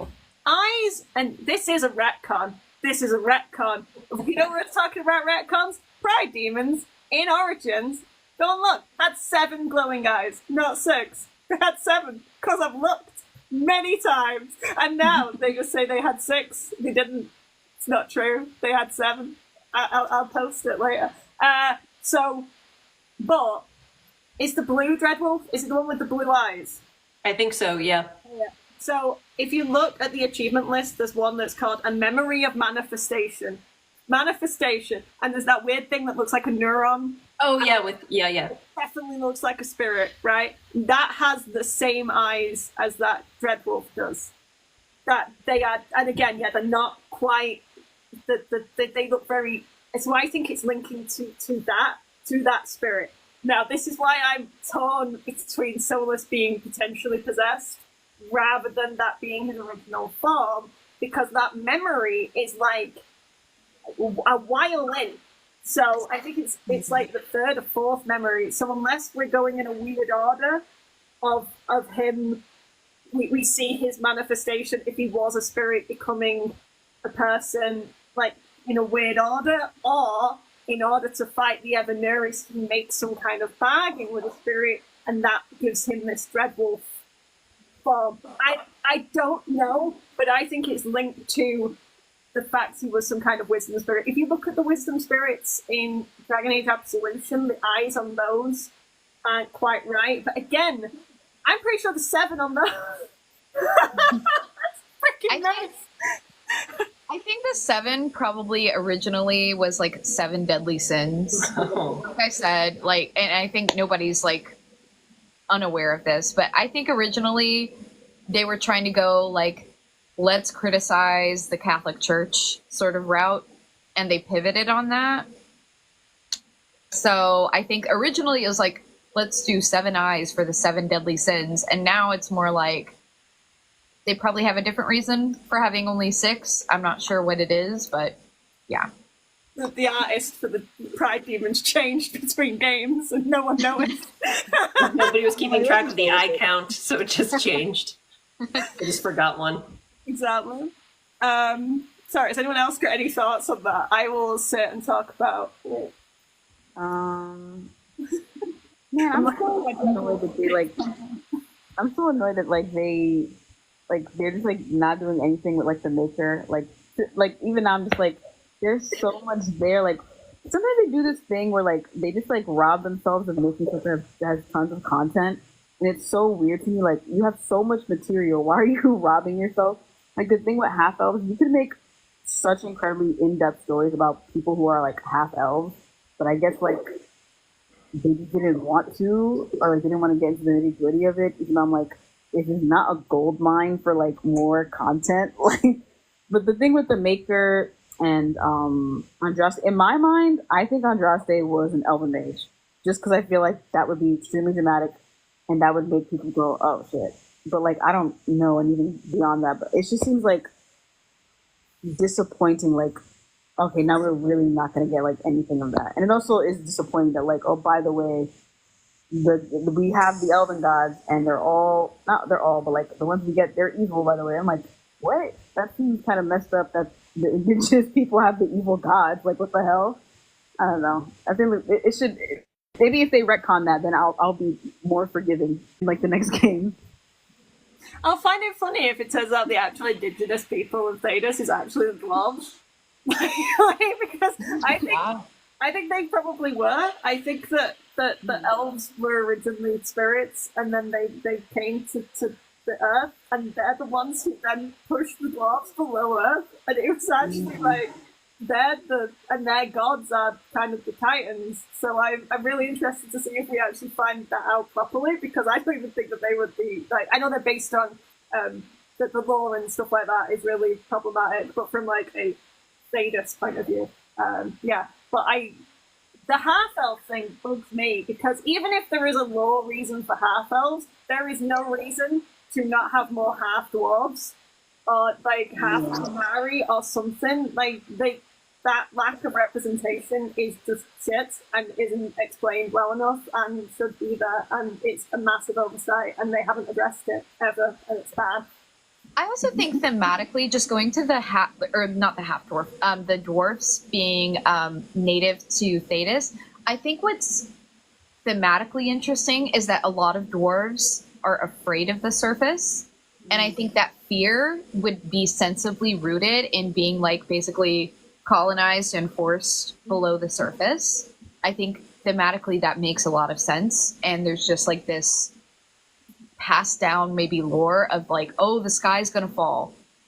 Yeah. Well, yeah, it did. There's a reason. There's a logical reason for thinking that in dwarven lore, and so I think that would be a really cool twist to the whole, like, because there is kind of this assumption that the elves are native to all of Thedas, and that the humans kind of like invaded that. And I guess kind of as well as the Qunari, they're kind of unclear to me, but who knows? Which could be kind of. It's also kind of on brand for. This is going to sound a little bit shady, but it is kind of throwing shade at the writing. It's also thematically on brand for BioWare to be like, everybody is in the wrong. Yeah. You know what I'm talking about? All balloons. Like, what? But yeah. I remembered something that I was going to say, and it immediately went out of my head again. Story of my life. Andy, did you have anything you wanted to add to this? Sorry. No, you go. You go. Oh, yeah. No, if they retcon anything, I would love to see them fix the whole mess with the elven gods, because that just wasn't handled well at all. I don't even know how they could fix it, honestly, but yeah, that's just my 2 cents. I don't know what they could do, but if they could make that less problematic, that would be great. I have a question. How do we think Solas's memories are going to affect our choices and the plot? I'm curious to hear your thoughts, all of you. Andy, do you want to go first? Sure. Yeah, so just to recap, Solas's memories, how they're going to impact our choices in the plot. Mm-hmm.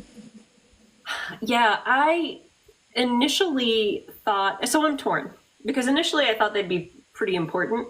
However, it was revealed by one of the devs, I think by Corinne, that all of the memories will be optional, like they're not mandatory for the main quest. So that kind of shifted how I thought about it a little bit. However, Corinne also said the memories are like the strongest part of the game, so I don't know. I don't know. It's very confusing. I think they can definitely inform how your rook is going to think about Solas, and I just hope that they're messy. I want these memories to be so messy and for me to really have to think about it. And I want to see something that makes Solas look really great, and I want to see something that makes Solas look really awful, and be surprised by both of those things. Like, be surprised at how great he is and be surprised at how horrible he is in some circumstance. So I really want to be moved, and I really want to be torn. I think that would be really, really cool. So I hope I learn surprising stuff in those memories. It's going to make it tough for my rook to decide. And I think that will be challenging to do with returning players, because we already have so many feelings about Solas. I think a lot of returning players have already made up their mind one way or another. So it would be tough, I think, to really make us think. But if they could pull that off, that would be awesome. I do agree. I think that we're gonna see a lot of stuff in regards to Solas and see him doing some terrible things and some good things and helping people, because I think he genuinely thinks he's a good person doing what he thinks is the right thing. But I also think that we might see more Elganan, Gil, Nathal, and get some backstory of them. Someone asked if we think we're going to see the Elven Gods. I think it's possible that we do see more of the Elven Gods in Solas's memories. I don't think we'll see them in Cadus currently.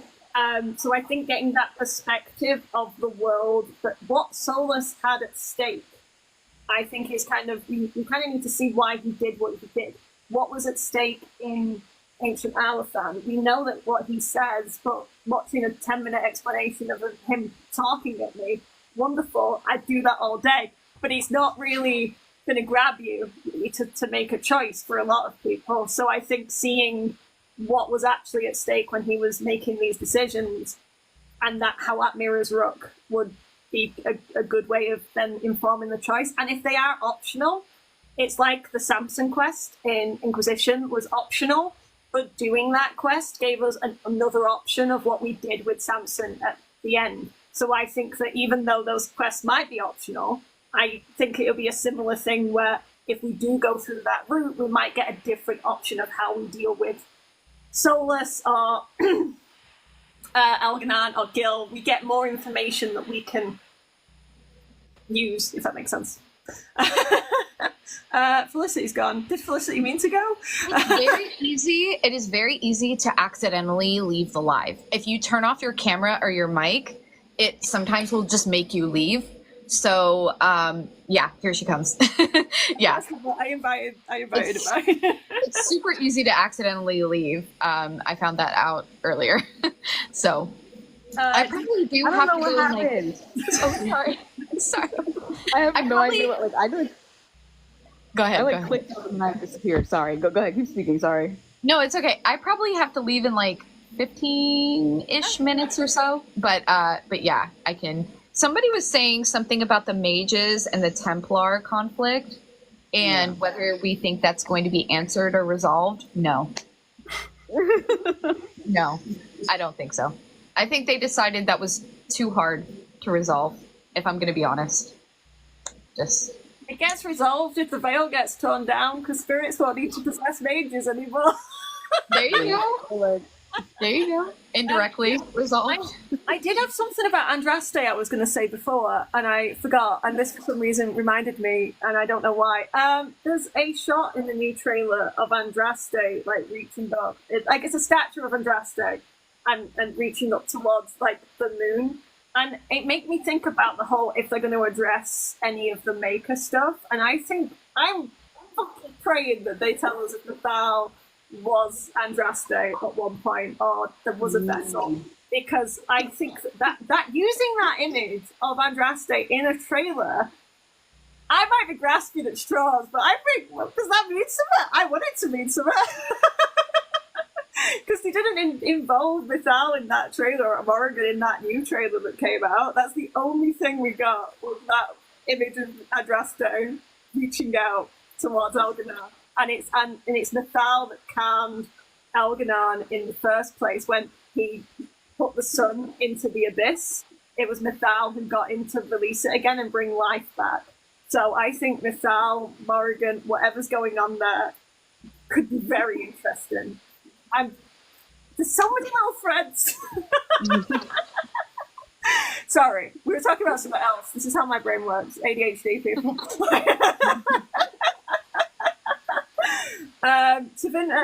The mages and Templars. No, we might see something of another dynamic of it being into Vinter and how that works. But I think the fact that it's all on fire means that we might miss out on some of the details. yeah. Sorry, Felicity, were you gonna say something? Yeah, because when that person commented that, I was like, oh yeah, since none of our choices carry over, like, what happened? Like, I'm guessing, obviously, Ender still blew up the Chantry. But, like, what is, like, Inquisition is very much like Templar, mages, but, like, none of those choices really carry over, so, like, what happened? Like, I don't understand, like, they're not going to do anything in this game. I know that for sure. Like, it's too complicated. They don't want to deal with it. That's why they're changing everything, because they're like, this is too much. But I am interested. I don't think they will do this, but I'm interested to see what it's like in Tevinter if you're a mage, and you're a Templar, because it's a completely different culture. Like, what do you like? They have colleges. Oh my God! You mean they don't have to do the harrowing and like be afraid of being murdered on the spot? Like, what is that like? And also, I have to imagine like. I wish there was like some way. I mean, we do have that in Inquisition where we see like Dorian interact with like Vivian, but like this, like I do think that the Inquisition made it so much. There were too many mages, in my opinion, who were like, "But I love the mages. They were all really great, except for only one mage place, which is Kirkwall." I'm like, that seems kind of stupid. There were definitely other circles that sucked. But I do want to know what like. I want to know more about the mages incident. Like, what is there? Like, we know that they're. It's too easy to be like they're evil masterminds. Like some of them, obviously, most of them. I don't say most, but like they can use evil. But like, it just. Well, we have Nev. Nev is a perspective for Tevinter that she's a mage. She comes from like a middle class family, is what I understand of her backstory. She's not like. Yeah. Her family aren't like magisters, but she's from like I think a middle class family, and she's like advocating for the freedom of everyone. I hope that she'll have like a more balanced view on magic and mages, because so far you have characters like Vivienne and Wynn who are like very pro circle in a way, and then you have like characters that are like Meryl, who's like, I was never in this circle. And then you have like Anders, who's like very, very anti-circle. But I want a mage's perspective who's like, I don't think the circle is right in what it was doing, but I also think that mages and magic are dangerous. Like we can be dangerous. How do we resolve the threat that our magic has to like the common people? And I hope that Nev is like a balanced. Like I like the arguments, like the pettiness between like Fenris and Anders is hilarious to me, but I also want some characters sometimes who have like balanced thoughts and are not just like some extreme angry view. So yeah, hopefully she's that. We'll see. I hope so. I hope it does. I was going to say something. I forgot what it was. Oh, yes. If you haven't seen Dragon Age Absolution, you can... It's not amazing, but it does show a little bit of, like, what the harrowing is like in Tevinter, because they do have a harrowing. It's just different. And it shows another mage from Tevinter and their kind of perspective. It's fun. It's fun. For what it is, it's fun. Don't watch it if you've never seen anything Dragon Age related. It's dreadful. But it's worth watching for a little bit more Mage Templar information from Tevinter if you're interested. It's just, it is what it is. It tried to be quirky and fun. Legends of Vox Machina was really popular. I don't even know which came out first, but it just seems very Legends of Vox Machina. Did anyone have anything else to add to that? Sorry, I lost track of who'd spoken.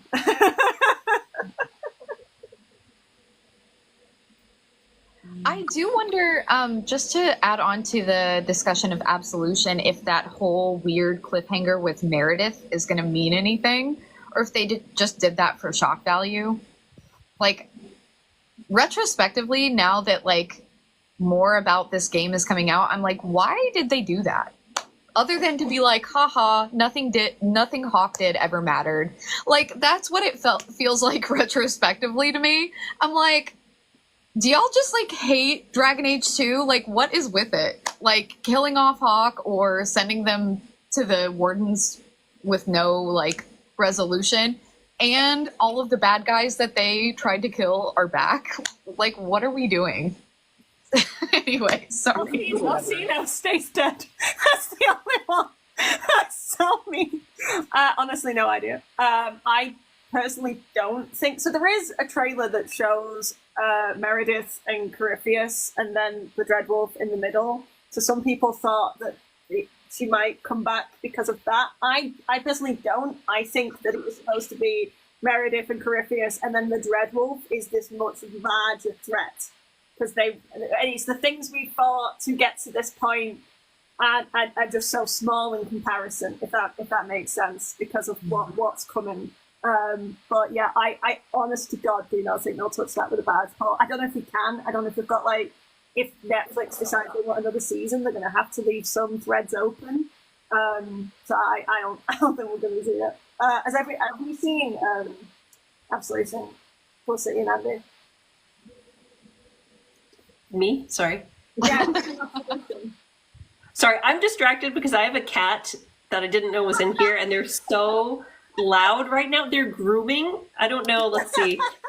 If you can see, she's grooming herself in the loudest way. Yeah. There she is. Getting nice and clean.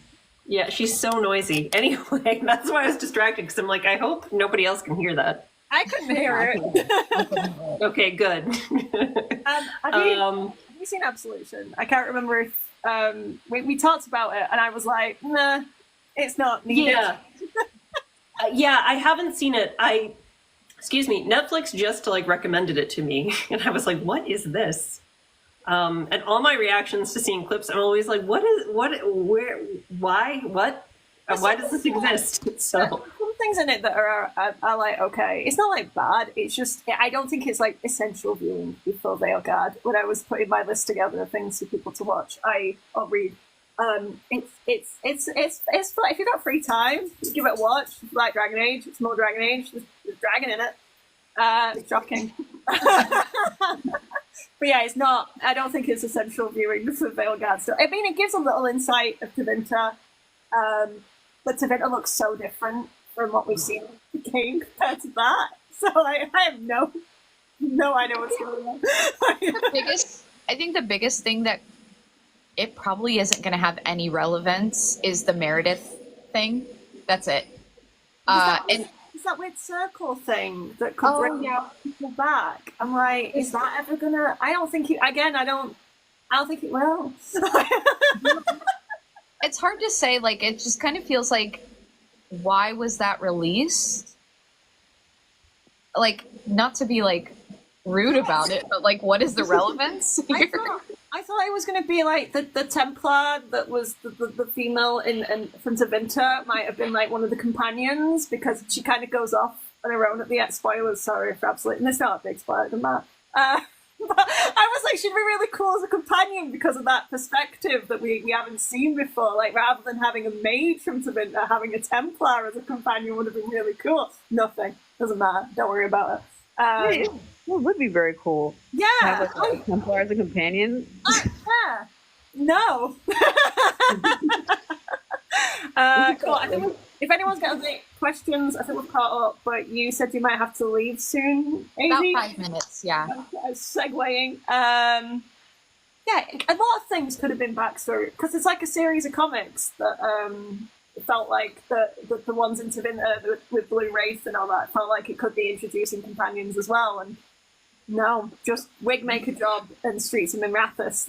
Read those. Emmerich's in the dead one. It's got dead Down Among the Dead Men. Thank you. That one. And if you want another cameo, look in the gardens. I do feel like there's a potential for some of the cameo, like, background or side characters to come from some of the comics, and like maybe Absolution as well. I think that's a potential. So maybe that's the value of watching Absolution or reading some of the comics and stuff. But I feel like it's not going to have like a big impact. I don't know. I think we saw in the trailer one of the when we see Emmerich, there's like a woman and a man, and the guy's like in a big cloak. He's definitely from Tevinter Nights. So I do think that, yeah, you're right. I think a lot of the contacts that our like companions have will be people from those other source materials. I think a missing comic and Tevinter Nights is probably what people should read. Nothing is required reading. Yeah. I honestly believe Inquisition. You should play it. I asked Carla if this feels more like a sequel than the other games, and she was like, yes, you will be missing out on a lot of context if you haven't played Inquisition. It's not as easy to just jump into compared to like from Dragon Age 2 to Dragon Age Inquisition, which makes sense. That's so funny, because I know the devs kept saying it's not a sequel. This isn't a sequel. Yeah, I literally asked the question to Carla on a Patreon. I was like, is this an Inquisition? Does this feel like an Inquisition sequel? Yes, but I think they have to say that because they need to sell games to new people. There's a lot of stuff they say. They say a lot. They say a lot. They gotta start saying less, to be honest. They've said too much, for sure. I'm just confused. I don't know which end is. I don't know what to believe, what not to believe. I am very confused, and I wish I knew less. But yeah, I'm happy with what I know for now. I don't think I want more spoilers. My spoiler section of my Discord server, I ain't modding. Someone else can mod it next week. I'm not touching it. I was gonna say, I think Monday is like when people who play tested can freely talk, right? So reviews can drop. I think there's still supposed to not do. It's supposed to be spoiler free. Based on what Carla posted, it's supposed to be spoiler free reviews from the 28th. But people make mistakes, and people will say, and a lot. This is a thing as well that I was going to make a TikTok about, and I've spoken about in my Discord server. Reviews are going to get launched on Monday, and reviews are great, whatever. They don't matter. They're people's opinions. You play the game, if you enjoy the game, amazing. If you hate the game, that's also okay. In 2006, when Oblivion came out, I think it was IGN, someone reviewed it and gave it like 6 out of 10. And then they re-reviewed it for the Game of the Year edition because everyone loved it and gave it 10 out of 10. Reviews do not matter. They just Don't worry. If people say this is the worst game ever, ignore them. I will say right now. Oh, go ahead. Sorry, Felicity. Like all the people who are online who are saying it's like the worst game ever are all like the same. Like, oh, Dragon Age: The Veilguard. First of all, sounds like an amazing game. I'll probably buy it. But like, it's just total like nonsense. Like, it bothers me because they get filtered in. Like sometimes I want to see actual critiques of something that are like genuine and valid, but I'm getting bombarded. Like on YouTube especially, it's a bombardment of just total hate for like no reason. I'm like, can we talk about if you like the gameplay or not, instead of just being like, oh, they're making everybody gay. Like they've been gay for a while. You've been woke for so long. And I'm like, all these people are like, it's not like Origins. I'm like, what? Origins was like a million years ago, and like, oh, I missed the combat of Origins. No offense, the combat of Origins sucks. It sucks. Like Dragon Age 2 to me is still the best combat because it's the most fun. And the Inquisition's like, I still pick Dragon Age 2 over everything. I think it's just more fun. You can also like hit people with your stick if you're a mage. So Yeah, I like that. Dragon Age 2 is the most fun to play. There's things I love about all of the games. Dragon Age 2 is the most thing to say. But the thing that bugs me about the whole this isn't Origins, yes it is. The plot of this game currently, of what we've seen so far, the closest plot is freaking Origins. We're seeing Darkspawn again. We've got blights going on. We've got archdemons. We're going around the world to gather allies. This is You have multiple origins in this game. Hello? Hello? It doesn't make sense. And this is why, just disregard, just live your life. Being on social media this week is going to be trialing for a lot of people. Try not to panic. I will say, like, I feel like when it comes to reviews, I think it's very blatantly obvious when you're watching a review whether or not that person is catering to a specific audience or is giving a genuine feel of how they feel about the game. And I would say, like, be very discerning what you're hearing and who you're hearing it from in this coming week. Because, like, even, like, Baldur's Gate 3, I remember, like, people being like, oh, it's a woke game or, like, whatever before it was released. And then it released, and then it was eventually Game of the Year. So, like, they're going to be people that are just going to want to rage bait and, like, view farm because they have a certain audience that they're appealing to. And then there are also going to be people who are being critical and they're being fair about their criticism. And then there are going to be some people who say the game is the best game ever, and it's because they've been waiting for 10 years and they're a mega Dragon Age fan. And I feel like you have to pick apart, like, who is being, like, genuine and who is having nostalgia goggles and who is just like, well, I've been waiting for 10 years, so I'm going to say all of the good things. I kind of want somebody who's balanced, who's in the middle to give me feedback, but we'll see.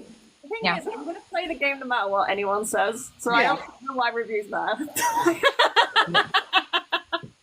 With that, I have to head out. I might still listen in the live while I'm, like, getting ready to leave, but thank you for having me on. Thank you for coming, Felicity. It was so good to have you on here as well. And I'm gonna still be listening in the chat. So I don't know if I can leave. Do I? How do I? I don't know. 1 second. Let me make me big, and then I might be able to do something.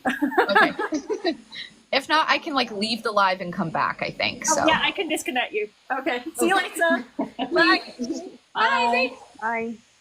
Maybe. Disconnect. maybe. There we go. Oh, there we go. Booted. Sorry, it's a nightmare today. I think we're up to date with questions, unless I missed any.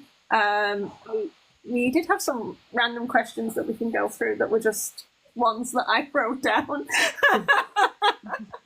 If you want to go through the Google Doc, or if there's anything specifically that you guys want to talk about, I can grab my comic book and show you what Stan looks like in the comics if you want to see it. I actually do. The only comic I have is the blue Wraith one. Yeah, Ooh. I got. Oh, it really bugs. You know what? I'll grab this at the same time. Is it here? Yes. Right, so I bought the collections. I don't know if you can hear me. I bought the collections of the comics, and this is the first collection of the 5 comics, and then this is the other one. Why? Why did you like this? Just so it can't fit on your shelf. That upset me. But this has got Blu-ray in it. It's also got Deception and Dark Fortress. I haven't read Dark Fortress yet, but the Deception one's based in Tevinter, and Blu-ray's obviously set in Tevinter. So if you're going to read something, this is pretty good to read. It's the Wraith of Tevinter set. But Sten's not in that one, so don't bother. You want to read the Silent Grove. It's Those Who Speak is the one that Sten's in. Silent Grove's the first, and it's Alistair Varick and Isabella. So it's just ace. Read those books. But I will find Sten, because he looks good. There's also Female Canary in here, which we don't see as often. Yeah, there is. I saw that. Yeah, I found the Female Canary. It looks so cool. Oh, wow. Right, I found a little picture of Sten. I want a bigger picture of Sten. Do I have a bigger picture of Sten? There should be, because the way he like introduced Alistair is like shocked, like, Sten, what are you doing here? What the heck? I think I went to the end of the comic. Oh, I know what I want to show. I wanted to show a picture of like an outfit. Let me see. Of like one of the armors. Did you figure out streaming, by the way, Andy? Oh, video game streaming. I don't know, that's why I was thinking live, because when I tried to go live earlier, I ran into some problems. Oh, but yeah, apparently I need to go live 30 minutes at least by myself before I can like invite people or do something like that. So I don't know what that's about. But anyway. Oh, no, maybe, yeah. Okay, I can't find this little Sten when he's first there, but for some reason he's really teeny tiny. He's in the hot armor though. That armor, yeah, I know. That's good armor. There is cool art though. Hold on, there's like one art that's like so cool. He calls him Kadan. He calls Alice. Oh my god, yes. It's so... can I flip my camera? How does this work? You're so sweet. He looks good though. He does look good. I really want to see. I really want to see Stan. I really want to see Stan. I feel like there's a good chance. That's one of the covers. That's one of the covers. Oh. Yeah. Thank you. Do I have this? Yeah, because this is a collection, I don't know if I have that cover. Yeah, I don't think I do. Oh, yeah, I do. There we go. Oh, wow. Wow. I like that art style, too. He looks good. He does look good. So, I don't know. We'll see. Well, there was some kind of Canary Man in the last trailer, but I don't... No, the leader of the... So, the Arashok is the leader of the military force, and they're the people with the weird square with the lines through them, and the guy didn't have that on his shoulder pads. So I don't know if he was the Arashok or not, because the Arashok normally has those like depicted on their armor, and he didn't. I think Felicity needs an invite. I think she accidentally. One sec. Guests. Invite. There we go. Yeah, Stan calling Alistair Kadan just made me so happy. It's like I had to get an Amazon package. But like I want to show like the Lords of Fortune armor, because it's so I'm so glad that I always said I was playing Lords of Fortune, because if I wasn't always playing Lords of Fortune, I was gonna always play Lords of Fortune now. Like, oh my, it's so I'm like, I might just play this just for this. This is also Kala's thing. But like it's so pretty. I'm like, oh my god, I might just do it for the aesthetic. It looks really good. Lord of Fortune, people, join the cool kids. That really is the best ever. The Shadow Dragon's armor is now looking kind of... Yeah, like it doesn't... I'm gonna look it up. I honestly think that the Shadow Dragon casual armor, the one at the cape, reminds me so much of Star Trek that I can't take it seriously. I like Star Trek, but... Well, I think it's because it's Tevinter and it's meant to be like futuristic, maybe, but it just reminds me of like the Star Trek pajamas, and like... Yeah. They're not the most stylistic armors in my outfits in my opinion. Oh, I can't wait. I need this game now. I know. I'm so like I need to have the game. I'm like so anxious. Like I can't like it's right there, but we're not there yet. It's just been like painful. It's this month has been the slowest month that I've ever known of anything. These are starting to annoy me, so the ears are going. Sorry, people. I lasted a while though. That's impressive. That is impressive because I cannot keep mine on for that long. Keep the daggers in. I can't wear them when I'm streaming because they get in the way with the headphones. So even though I'm cosplaying my Rook for my Veilguard stream, I'm not going to be wearing ears. But don't worry about it. I've got the pom-poms on the headphones though, so. You can put the ears on the headphones. No, I'm like, I can't find a way to attach them without like super, I don't want to super clip them on. Yeah. Yeah, this month has gone too fast because I need to finish Dragon Age Inquisition. I finished it yesterday. Oh yeah, on my stream, I stream on Sundays, so tomorrow I'm going through all the trailers and doing like a breakdown of the lore that we could potentially see, starting with the teaser trailers from the Dreadwolf stuff, like when it was originally called Dreadwolf, and now, because I don't think things have changed. I think the overall story that they've wanted to tell has pretty much stayed the same. So I'm gonna rant for about 3 hours on Twitch tomorrow. But I always do on Twitch. Do you have any questions that we didn't answer, or like? I think we're up to date with questions. We could pull up the Google Doc if we want and go through those stuff. Yeah, I'm like trying to find it, but I guess I can't find it on my computer. I don't know the phone. I've got it on here. Unless you guys have any other questions, I hope we get some good armor sets. We do have transmog as well. So if we don't like the armor set that we have, we can potentially make it look pretty. And apparently that's not class specific. Okay.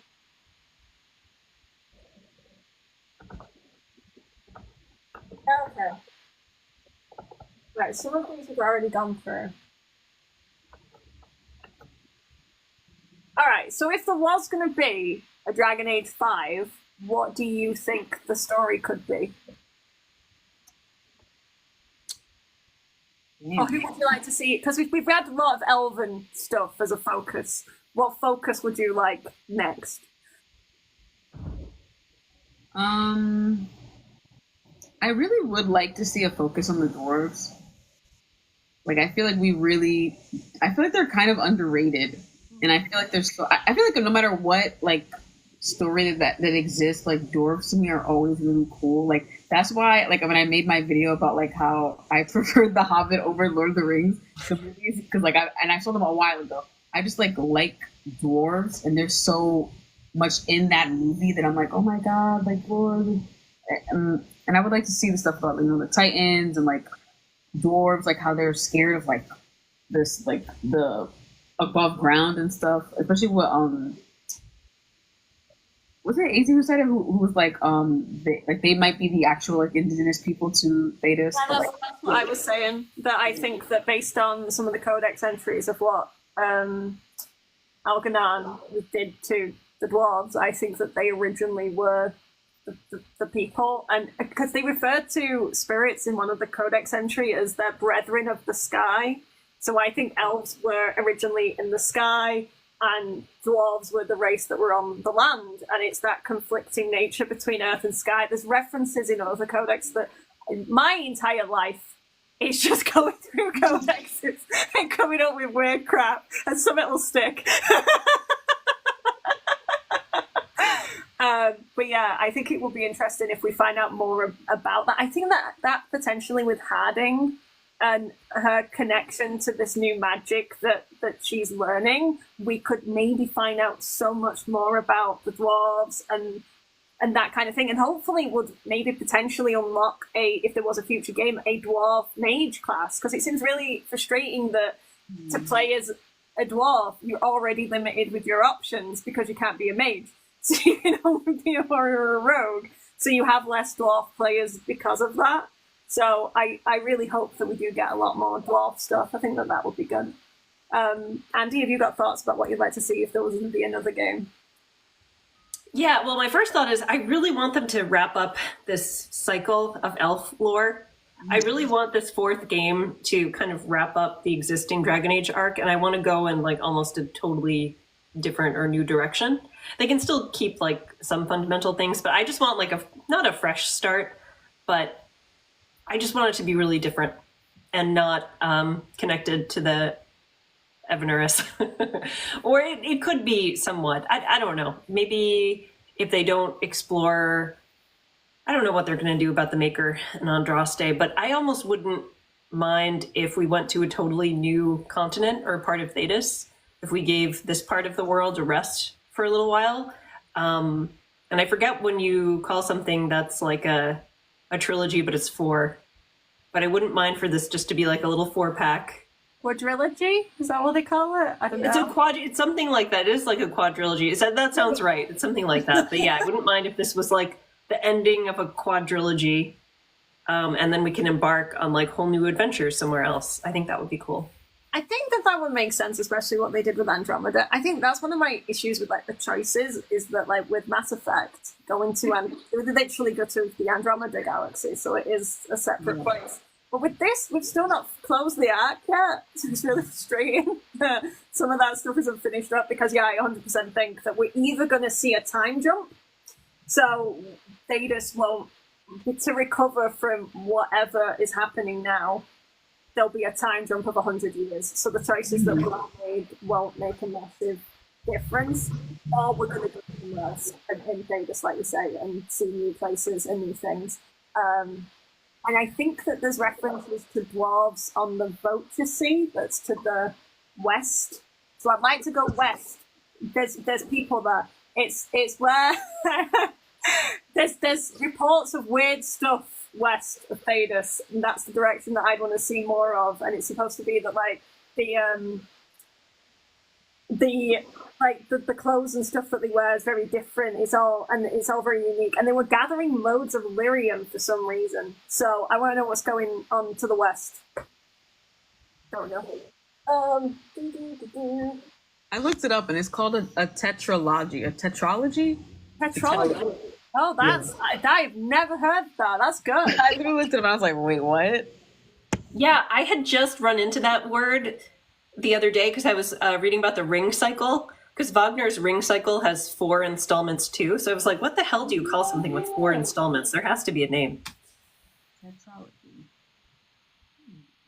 Right. Silly question. If you're on a desert island and you were stuck with a Dragon Age character, which Dragon Age character would you want to be stuck in a desert island with? Go on, Facility.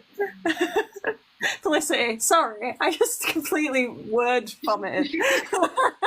We've been talking a lot. I obviously want somebody who would help me survive. Yes. Like, let me look up a list of the companions. I feel like when I think of them, I forget all their names. Same.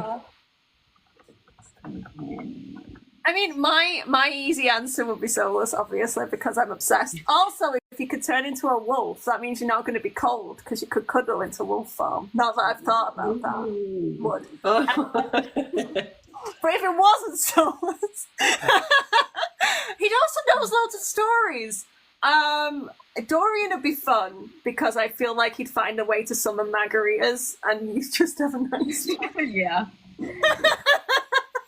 Like, maybe they pretend like, are we like, do we want to get off the island, or are we just staying on this island and just like living there forever? I think Dorian would find a way to figure out how to get off. It's up to you. Whatever your needs are. So if we're just staying on the island and like we're like not gonna, we're just gonna live the rest of our lives there, I'd probably pick either Alistair or Severin to stay with me. Because in this world, I guess we're just together. I'll pick probably, I'll go with Alistair. But if we're leaving and we need to leave, we need to come up with a game plan. I'd actually probably pick Iron Bull. Yeah. I would not be able to help him. And I'm like, you got it. I listen to directions. We're gonna get off here. You'll make a boat somehow. I don't know. I like that. Yeah. Andy? This is a really tough call. I immediately thought of Liliana because I feel like she'd be really resourceful and like really pleasant to be stuck with. Like, which Liliana, Inquisition or Origins? that's a good question. Probably, I mean, I guess I was thinking more like Origins Liliana. I forget like her two paths that she can take in Origins. Or not harden her, but she ends up hardened in Inquisition anyway. So it's kind of a Maybe it would be hardened Liliana, though. I haven't played Origins in a while. I'm trying to remember what her unhardened, but I think hardened is more tolerable, right? More flexible. Yeah, because her unhardened version is pretty not super nuanced in her thinking, right? I normally keep her okay. In Origins, she's still very, I don't know. Liliana's a weird character to me because she hears people talking to her. I don't think it's the maker. Who the hell's talking to her? I left her when I first played Origins. When I ran into her in that bar, I was like, "We gotta go." It's like, everybody, let's leave, because I don't trust that this woman's weird. We have to. Yeah. But then I read about her online. I was like, okay, I have to have her in my party. But yeah, I guess Hardened Liliana, I don't know, because she was an assassin, and if she hears things, well, maybe she'll hear how to get off the island. Exactly. That's a good one. What was the film? Oh yeah, if you could live in any part of Thedas, where would you live? We haven't seen loads of different places yet, other than Ferelden or Ley. But we've got like scenes of Navarra and Antiva, and we'll go with Mimrathas before it gets flying to Rivain. We haven't seen a lot of Rivain. I'm a bit worried about that. I'll talk a little bit. Because they said that we're going to go to Rivain, right? But all I've seen with the Rivain shots is ocean and caves. And more ocean and more caves. And I was really excited to see more Rivain of like a society, because I think they're matriarchal, they have like seers, and magic isn't seen, even though they are like Andrastian, they do have follow the Chantry, they're not as like tight in it. So it seemed like another good example, like the Avar of a civilization that's kind of got its magic in a way that's not as, you know, bitey like it is in all Lions. And yeah, it seems a shame that we're not going to see it. Does I don't know, maybe I'm wrong, maybe we'll see more Rivain. I'm just saying Fenris lived on the road in the wilderness for 3 years. That's a good point, Adrian. Yeah, so I was hoping we'd see more Rivain than just boats, but I don't think we will. But yeah, anyway, so if you could pick a place to live, where do you think you'd live based on what we've seen? I think I would want to. I mean, there are places that I want to see, but places that I wouldn't really live. Like, I want to see Parvalen, but I don't want to live there. But I think I would want to live in Antiva. Yeah. That seems like, I don't know what it looks like. I want to be there. Like, I feel like it's so like, I feel like this part is so nice. Definitely. And all the canals, it looks very Venice-y at the minute, the bits that we've seen of Treviso. Andy? Yeah, not to Vinter, because it seems like not a great place to live. Seems like a little bit of like a police state. Rivain is not Rivain, sorry. Antiva is a good one. Navarra seems cool, but also like their society does seem problematic as well. So I don't know. I always wanted to see more of Navarra and what that was like. But I don't know if I can see more of like the cities, and we're not just seeing the Acropolis on Acropolis. I never know if it's the inner or the but anyway, I hope we actually see more of Navarra than just that. This is an answer. If I had to pick anywhere to live, I'd probably pick to live in LA, because I fucking love France, and I love French cheese, and I love wine, and I can just ignore the Chantry. They do their own thing. As long as I've got cheese and I've got wine, I'd be happy. And the little cakes, Solus likes the little cakes. No, My brain rot is real. That's so funny. That's such a funny anecdote for Solas's character. Like, he likes little He's cakes. silly. He's such a silly goose. Like, are they French? What pastries are those? Like cannoli or like? Oh, I don't know. I don't know if it's analogous to. I love French pastries, so I could talk about French pastries all day. But yeah, it just seems nice. I like France stuff. Sorry. What was that, Felicity? Sorry. I love that he just like hates tea, but like forces himself to drink it sometimes. I'm like, what? What is the purpose? Like, in that, I didn't read the story, but like, isn't there like a story where like he has to like, he's like pretending to drink tea, but he hates it. He can't. I'm like, you don't have to do this. He's so silly. It's like the tea thing it's apparently not tea. It's Weeks came out and said it's caffeine. That is why he doesn't like tea. But anyway, but yeah, the whole like he orders tea and then can't force himself to drink it. He's such a silly goose. I think that Solus has this really silly side to him that we only see every now and again. It's like the dialogue with Sarah about if you have latent magical talents, and he's like winding her up, and it's like, it's not like I know who put lizards in my bedroll. I love him. I love him so much. Right. I'm running out of things because we did about limited choices. We did talk a little bit about what people's favorite Dragon Age games. Maybe a little. Felicity said that 2 was the most fun. What's your favorite Dragon Age game? Do you have a favorite Dragon Age game? Yeah, this is a really tough question. I think Origins definitely was very impactful because I got so immersed and so sucked in. And I really like a lot about Origins, but it's really hard for me to pick. Like, I feel like, and I like all, it's so hard. It's so hard. But sometimes I really am feeling Inquisition, even though it has so many problems.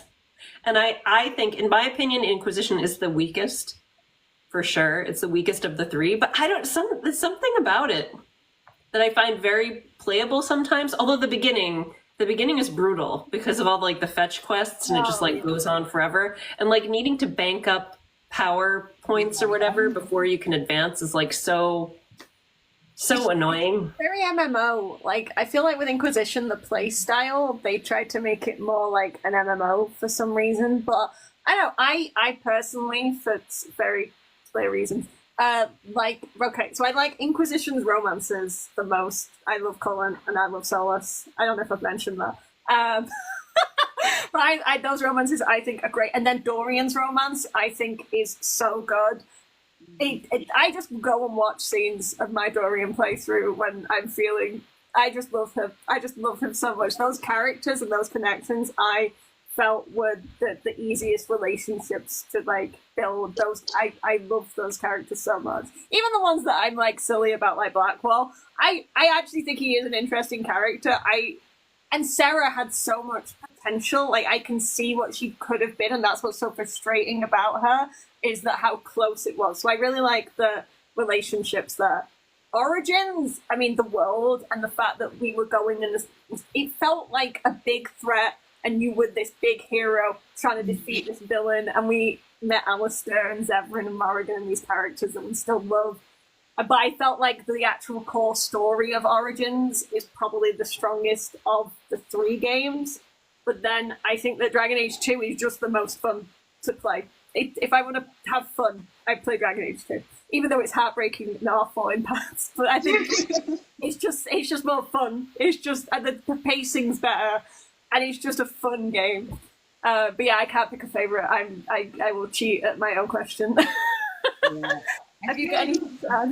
There are like certain parts of the game that I feel like probably Origins is my favorite game, but there are like certain parts of other games that are like, I prefer the combat in Dragon Age 2 over like all the combat of the other games. For companions, I feel like there are certain, I feel like I like all the companions in Dragon Age Origins. There are some companions in Inquisition that I don't like. I feel like they're the companions that I like the least, but after replaying it, there are more companions that I've liked more. Like I really like Vivian. I really like Sarah. I love Dorian. Now this time I really like Blackwall just because I like his interactions with Sarah, because I think they're like just a funny deal together. when it comes to villains, I mean, Origins, there wasn't really like a main villain. Like you're just fighting the blight and like the archdemon. So like it's not really like a person that like you feel leaning towards. Just like you have to save the world, guys. Dragon Age 2, it also wasn't that. I mean, technically Meredith, yeah. I think Meredith was probably the strongest because she felt like a real person that would exist in real life. And I feel like Corypheus had so much potential to me. Like that line when he says, "I've seen the throne of the gods and it was empty." I'm like, damn, that's like it's chilling. But I feel like we just didn't get enough of him. Like I feel like there could have been more. So I feel like he's somewhat disappointing. I also feel like the final fight with him is very disappointing. Like it's not very fun. Like the way the terrain is and how you have to fight him, it's not very fun. Even though it looks cool, like he's bringing it up into the sky. You should have been a bit where you actually like had to jump to like platforms and stuff, because we could jump and that would have made it. I mean, you would have died, but you could have done something to make it just other than running up some stairs. Like it, yeah, because the fight in 2 is so much more intense with Corypheus. Like it's seen as supposed to be so much more powerful. It's just it's fine. I thought it would be more menacing in the sense of like, because I guess to me, because we've already fought like an archdemon, the dragon wasn't really like intimidating me, and I also already killed a dragon before. I mean, obviously we killed the archdemon in Origins, but in Inquisition I killed a dragon already, so I was like, okay. To me, what scares me to this day, even more than like the dragon that we fight in Inquisition, is that giant weird spider thing in the Fade. That to me would have been a boss fight. Like that would have been like, oh, this is terrifying. Like that would have been. That's what I thought it was going to be when I first played. I'm like, oh, this is going to be like the boss battle, and then like it's connected to Corypheus. I mean, we knew already beforehand that Corypheus was connected to the dragon, but I'm like, this seems like, oh shit, now we really have to fight. But I was like, oh no, we're just leaving whoever we leave in the Fade to deal with it and die. Okay, and then we fight Corypheus, and I'm like, all right, whatever. But I will say overall, I don't think there's really any bad companion except maybe Ogren. Like he's a product of this one for sure. Anybody else? I think everybody's a good companion. I don't like Cassandra, but that's just a personal thing. I don't think like she's a bad companion. I just don't like her. People will have preferences.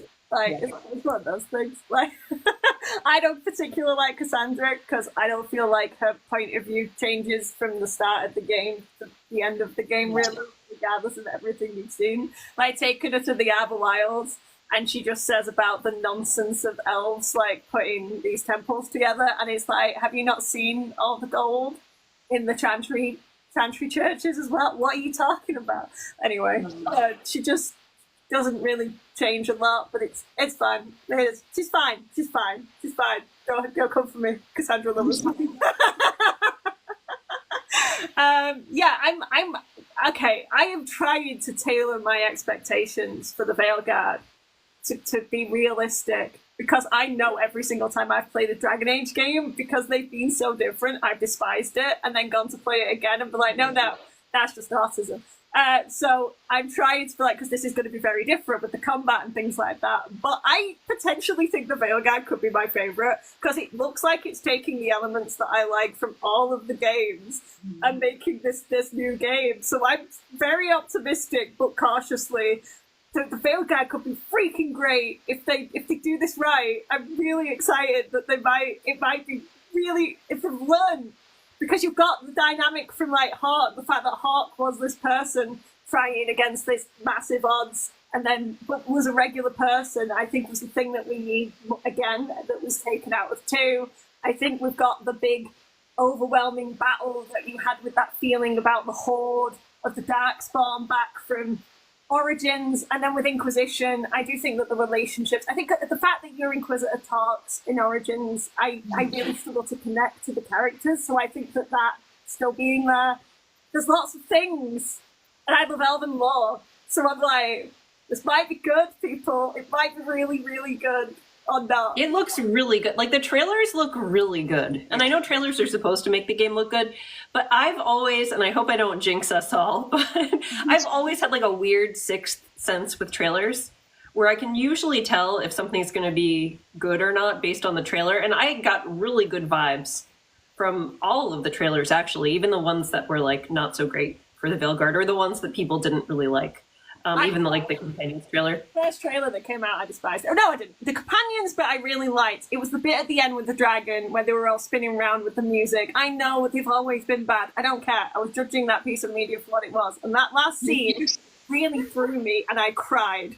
And then they released the next trailer, and it was okay. I did a video. But the Companions, I was so excited. Lucanus snapping that neck, smash. But the rest of it was like, I just didn't. But now I'm so excited. Oh, yeah. Yeah, but I thought the latest trailer I thought looked really good. I don't know. It does look like it could be really, really good. I just hope the writing is there and they don't like retcon too much or fall back into past writing mistakes. If they can like fix a lot of their mistakes with their writing, I don't know if they're going to fix things. I don't think they're going to fix like. I think the elven god thing, it is what it is. Yeah. No, I don't have any expectations. Like, there's only so much they can do. But I mean, like, if they by fix, I mean, like, don't make it worse, I guess. Or don't, like, repeat the same patterns that led to stuff being problematic in the first place, if that makes sense. Because there is only so much. I do not expect for BioWare to totally, like, fix all the problems. Absolutely not, because they're still carrying forward the same story. But if they could just, like, not keep making the same mistakes as they introduce new stuff, that would be really good. And if there's things they can tweak, I would appreciate that as well. But, yeah, I just hope all of the character arcs, like I really just hope they do Solas's character arc justice, because I think he's an interesting character. So I want to make sure that's like, I would like that to be really fleshed out and done well. And Morrigan, I really want them to do justice to Morrigan's arc and her story. Yeah, but it looks really good. I hope it is really, really good. I'm excited. Felicity? I don't know, like, even from, like, the first trailer that everybody hated, I was like, this looks good. Like, I'm, like, when I think about the art styles for, like, all the other games, Origins is, like, old as hell, so everybody just looks like some old 2000s character, okay. And then 2, I think they look, I like the character design of, like, the Qunari and the elves, except for Zevon. I don't know what they did to him. They matched him. But, like, like when you think about how things age, the style that I like the least is probably Inquisitions, because everybody felt so like oily. Shiny. They're so shiny. Like, some people looks good shiny though. It's weird. Like Dorian, like they have like a skincare routine, as well as like Solus, but like other people, it's like you don't seem like somebody who would be shiny. And I think shiny color. This art style like lends itself really well. I feel like it'll age really well too.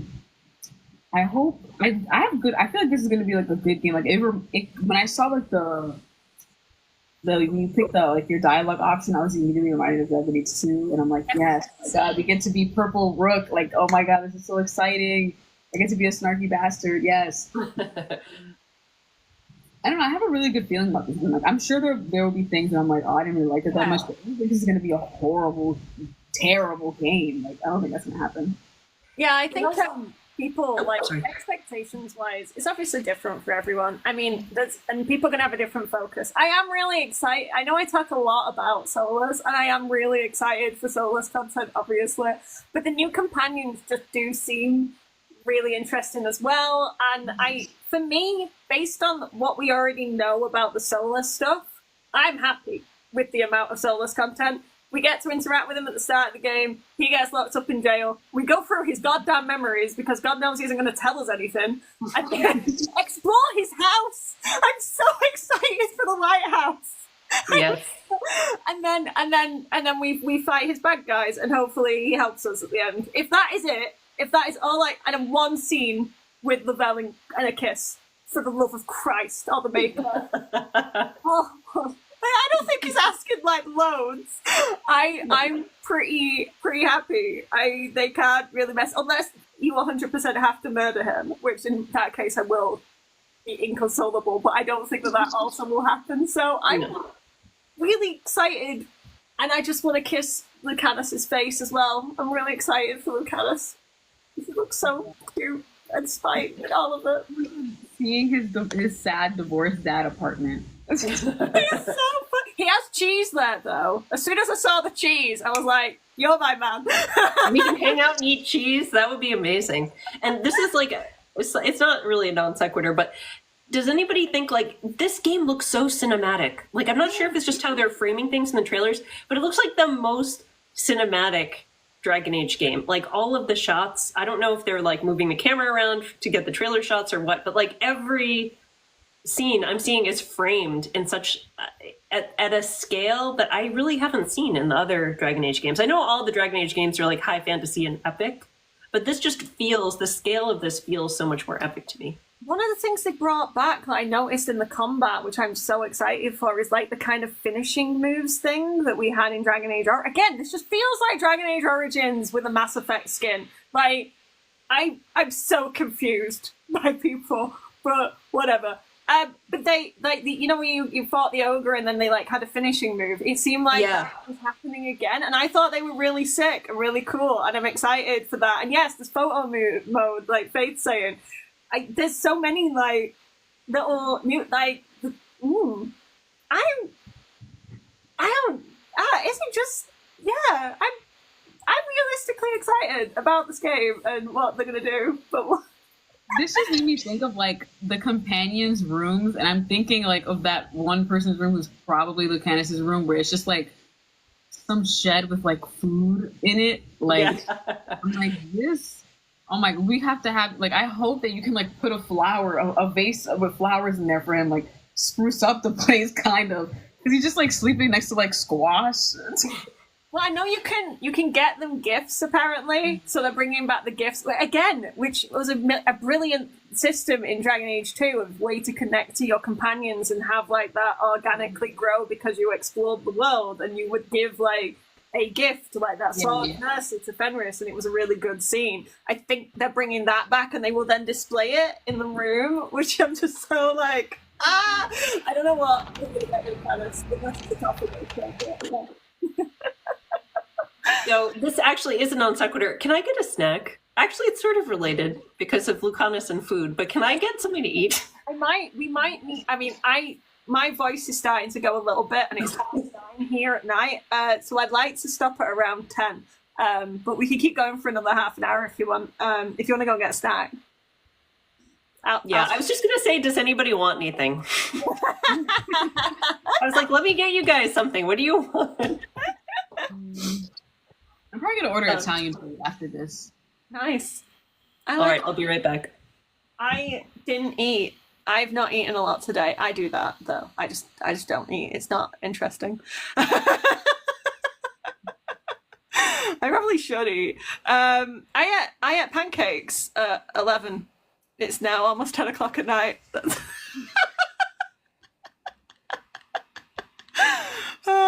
That is what it is. How long have you been making content, by the way, on TikTok? Not that long, because before I had a TikTok, but I just never posted anything ever. I was mostly just somebody who like likes videos and stuff. I used to be, well, I still am, but like I mostly was on Twitter way before this, but I was mostly talking about anime. Like I would occasionally talk about video games, but it was mostly anime.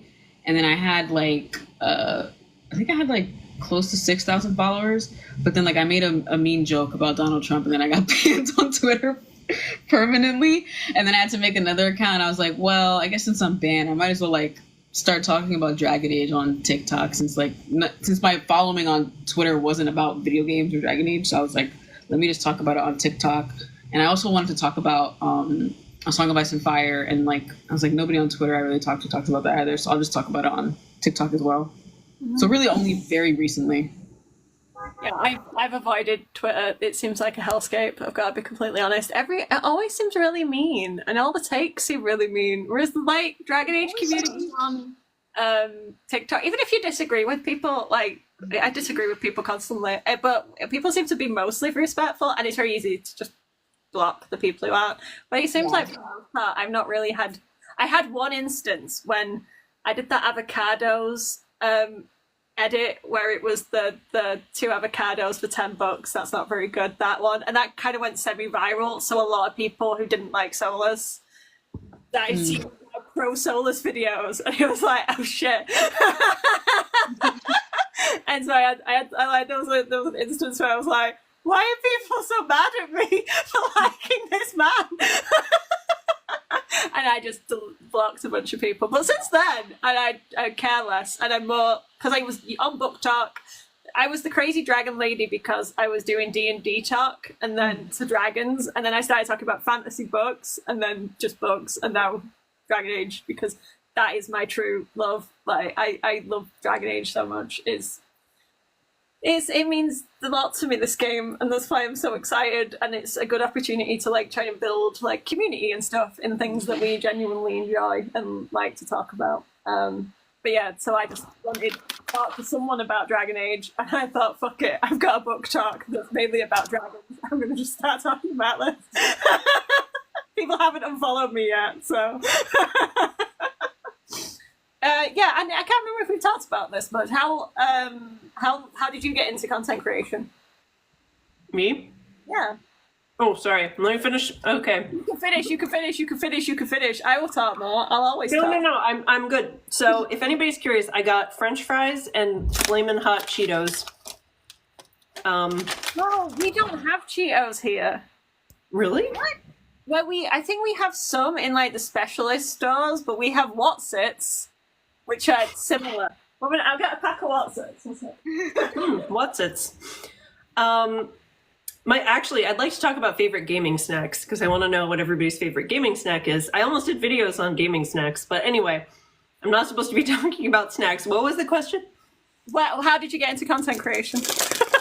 Yes. So, I'm trying to think of like a short answer. There were a few different things that went into it. I think one, I was reflecting on how to spend more time on things I was interested in, and how could I like engage more with other people who liked the things that I was interested in, because my whole life I've been a huge nerd and I've had all these nerdy interests, but when I was growing up, I did my like core friend group and we were all nerds together and it was great. But after becoming an adult and everybody's moving and living other places, I kind of lost my nerd community. And I never really spent a lot of time on online fandom. So I was like, this is just something I want to experience in my lifetime. I'm not getting any younger over here. So I should probably try this out. And when I first finished Trespasser, I had so many thoughts about what's going to happen. What did I just see? How is this so impactful? Because I thought the finale of Trespasser was really cool and really intriguing and really heartbreaking. And I was very moved by it. So I started to like write little essays about it. And then I was thinking, well, like I could talk about this stuff online. I could try that.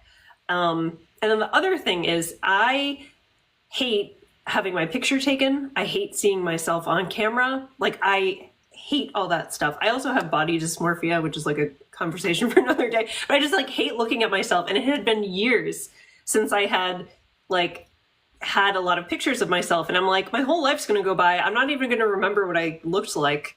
So I should probably like start documenting and like, how can I get over this, I don't know if you want to call it a fear or whatever, this hesitancy I have around like seeing myself and being perceived by other people. So I was like, well, make a very public social media account and have everybody look at you.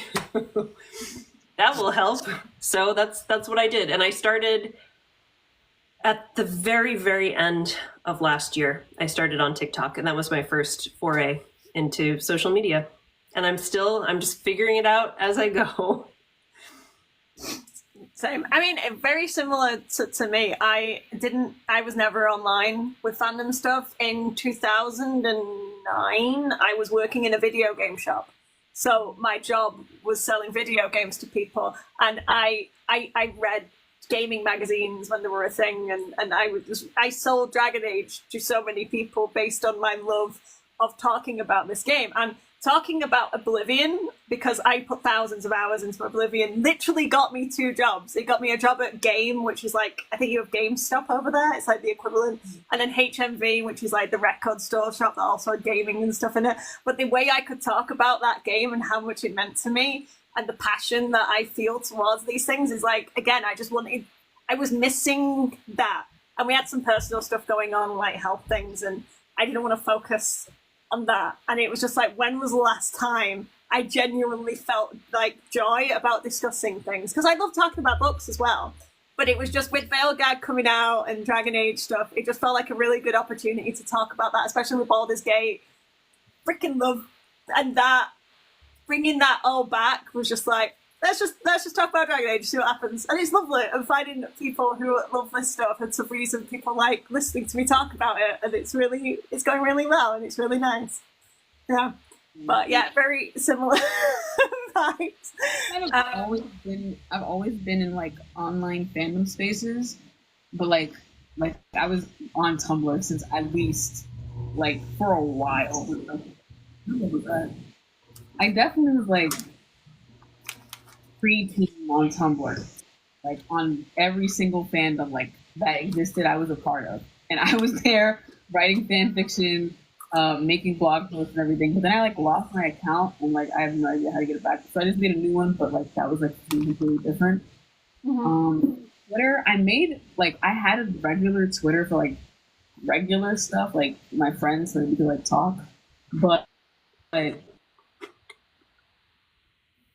really into anime, but like none of my friends in real life watched anime, so I was just like going insane thinking about stuff and theories. So I made a Twitter account to talk about specifically One Piece, and then like I just talked about it constantly, and then I made more friends, and I got a bigger following. Then I got banned, which I told Sarah about. I got banned because I made fun of Donald Trump, and then and like it was like a harmless joke too. I'm not gonna say here just in case I get banned here, but like then I was like, okay, well, banned. So I guess I'll just make a TikTok. I already had a TikTok, but I just like stuff. But then I was like, okay, I guess I'll just like talk about Dragon Age, because my page was so much about anime, I spoke about Dragon Age to be like, where is this Dragon Age? Even though like nerds like intersect. Like if you play video games and there's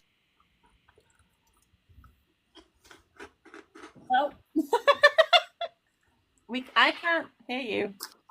And I was like, can I just make TikToks about Dragon Age because I'm bored? Hold on, my mom is calling me. I have to go really quick.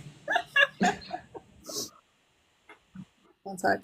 Yeah, it is funny how nerds intersect, because it does seem that like D&D community, like and Dragon Age is a hand. Is that Venn diagram's a circle, which makes sense. It's role playing games. If you're playing a tabletop role-playing game and you haven't got enough friends playing like video game role-playing games is the next best thing, or if you've not got friends that can like meet up regularly to play, and that's what got me into like Dragon Age and Dungeons and Dragons were like so connected to me, because I wanted to play D&D, and 4th edition D&D was out at the time, which they actually made more video gamey.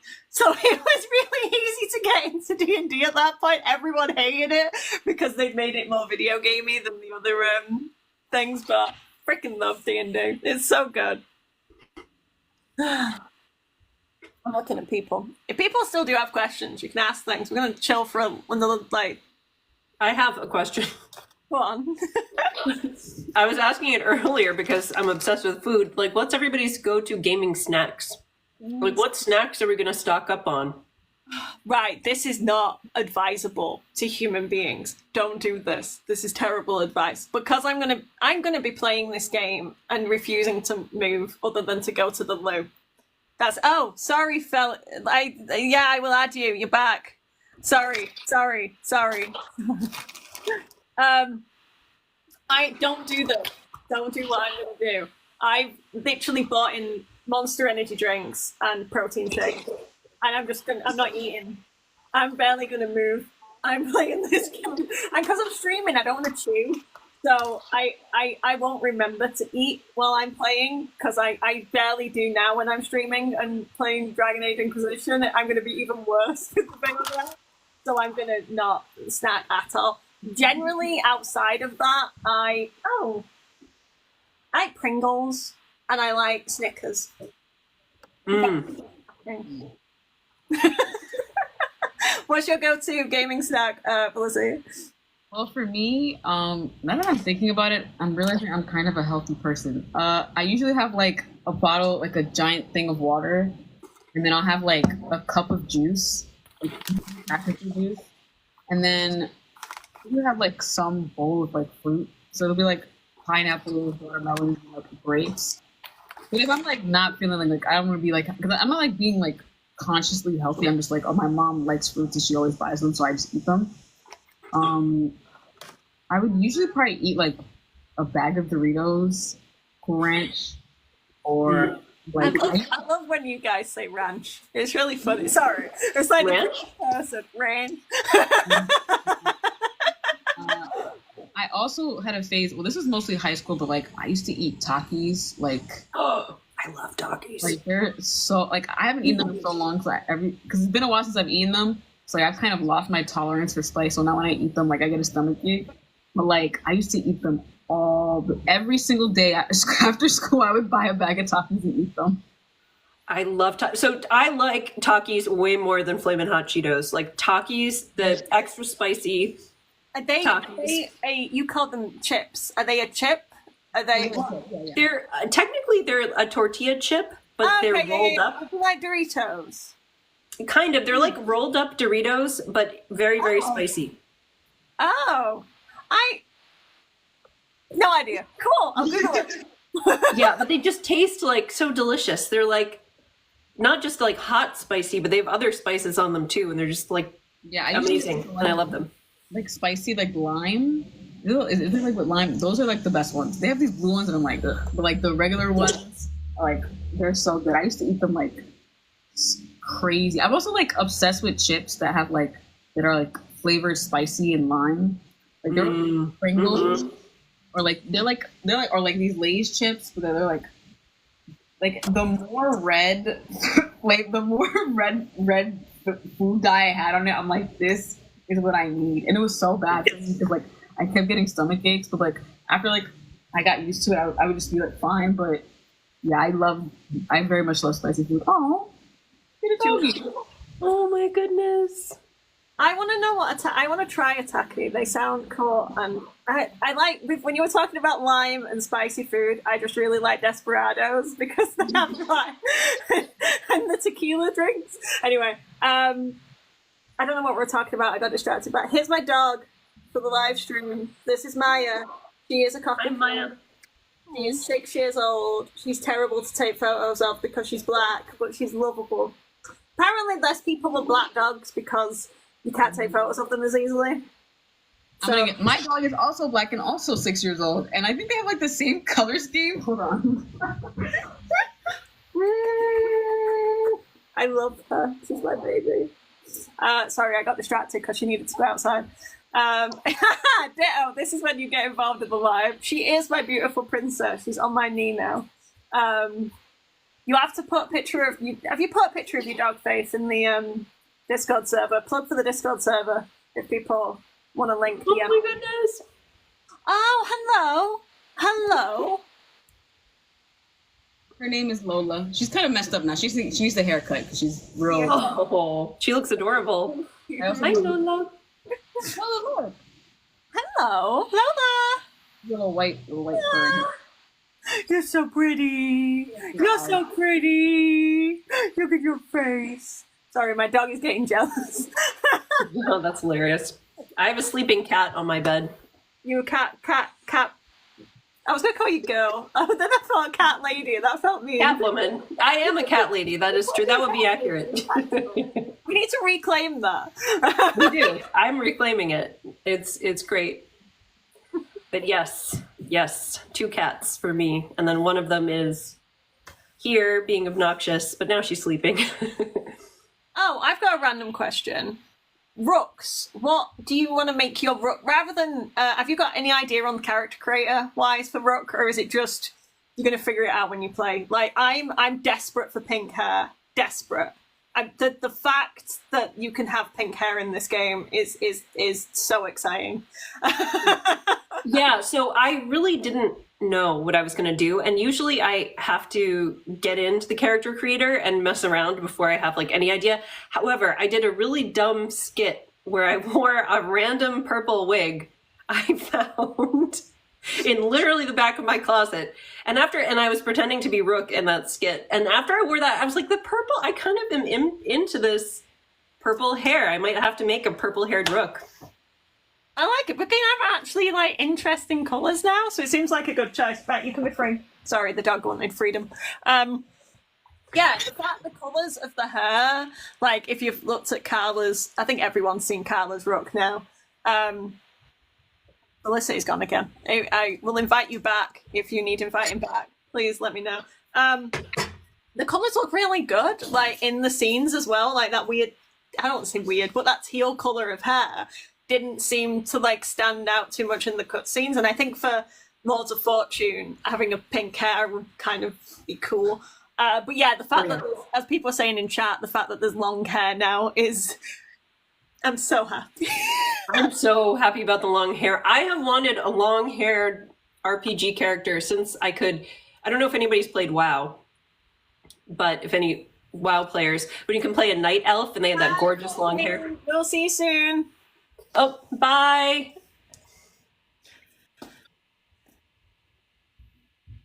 I don't know if they're going. They said they have to go and do something for their mum, so I presume that they are gone. If you want to come back, we're probably going to wrap up in 10 minutes or so anyway, because it is almost 10 o'clock at night here. I'm tired. Yeah, I'm starving, clearly, because I can't stop eating. Yeah, sorry. I mean, yeah, because have you had dinner over that? Do you call it dinner? I don't know what people call evening meals in other places. We sometimes call it tea here. Do you call it supper? Supper, occasionally. It depends where you are in the country. Our country has so many different dialects and words for thing for such a tiny place. The fact I can drive 20 minutes and the accent completely changes is completely insane. That's really interesting. Because I'm from New England. I grew up in the New England area. So we actually do say a lot of things like they do in the UK sometimes. Like it's a weird like carryover. Like this is a silly one. Like everybody says bum here. And I feel like this is the only part of the US where we say bum. But we also, in Massachusetts, a lot of my family's from Massachusetts, they say things like can't. We'll say can't instead of can't. Yeah. Like can't, half. Everybody says half, like half and half. Half. Okay. I'm not even doing it right because I don't have the accent. You're so used to saying half elf, half. Yeah, I just talk. People say that my voice is really calming for some reason. I don't hear that because I'm from the north of England. Like Christopher Eccleston, Ninth Doctor, fantastic. That kind of accent. And people seem to like because it's not as hard as like the London and like posher English accent. I like my accent. It's pretty good. British accent. Oh yeah, me too. The British baking shows, as a British person, I don't watch them. And lots of my friends and family watch the British baking show, but it does seem to be the go-to for Americans. I've never seen it actually. I haven't watched it. Apparently it's fun. I love listening to your voice. Your voice is really relaxing to listen to also. Mine? Yeah. Oh wow, thank you. Yeah, I don't know. It's so weird to hear the sound of your own voice. I can never tell. I'm like, I don't know what it sounds like. I hope it's okay. But the funny thing is, so both my parents are very strong, like regional accents. My mom grew up with Massachusetts accent, which everybody knows, like the Boston. And my dad has a very strong Rhode Island accent. Rhode Island does actually have its own accent. It's like New York and Boston combined. But my mom worked really hard to get rid of her accent. Okay. Because she did debate in college, and she went to like a very fancy college and then felt bad because she got made fun of her accent. So when I was born, she was so determined for me not to have an accent that she like taught me like general American English, which is like almost, I don't think it's equivalent to like, is it received pronunciation with the... Yeah. The posh one? It's not exactly the same because I know there's a lot of nuances to that in the UK that I don't fully understand, but it's like the newscaster general American, like that's what she tried. So I just have like this weird I don't know. It's almost like my own accent, but I just got it from my mom because that's how she taught herself to talk. And then I ended up speaking the same way. So a lot of people in the US will be like, oh, like, why are you, that's an interesting way you're speaking. And I'm like, yeah, because it's an accent my mom made up. That is really interesting, though. And people always make fun. I get the way I say curry and bury are always like things that people make fun of for my accent. It's like a weird way in the UK. People just always make fun of it. It's really funny. Ohio accent apparently is the newscaster accent. Yeah, it's I forget. It's like the Midwest something, Midwest regional. And it's also called like General American. The Mid-Atlantic region too, I think, is like the General American accent. But yeah, I definitely, some things like say draw, I'll say draw instead of drawer, or mira, or I say, I'll probably just say it instead of room. I guess when I say room, it sounds like rum. Oh, really? It's so funny. Accents are such a weird thing. Oh, I just thought I should probably talk about this for a sec. We're on the server on Monday. Me and my friend, my friend Ditto has done a presentation on lore for going into the Veilguard. So we're having a session where they're going through the presentation, and I'm also there for questions if questions come up as like an assistant. I would love to. I'm supposed to have read the Google document and helped. I haven't because I get distracted by shiny things and the thoughts in my own head.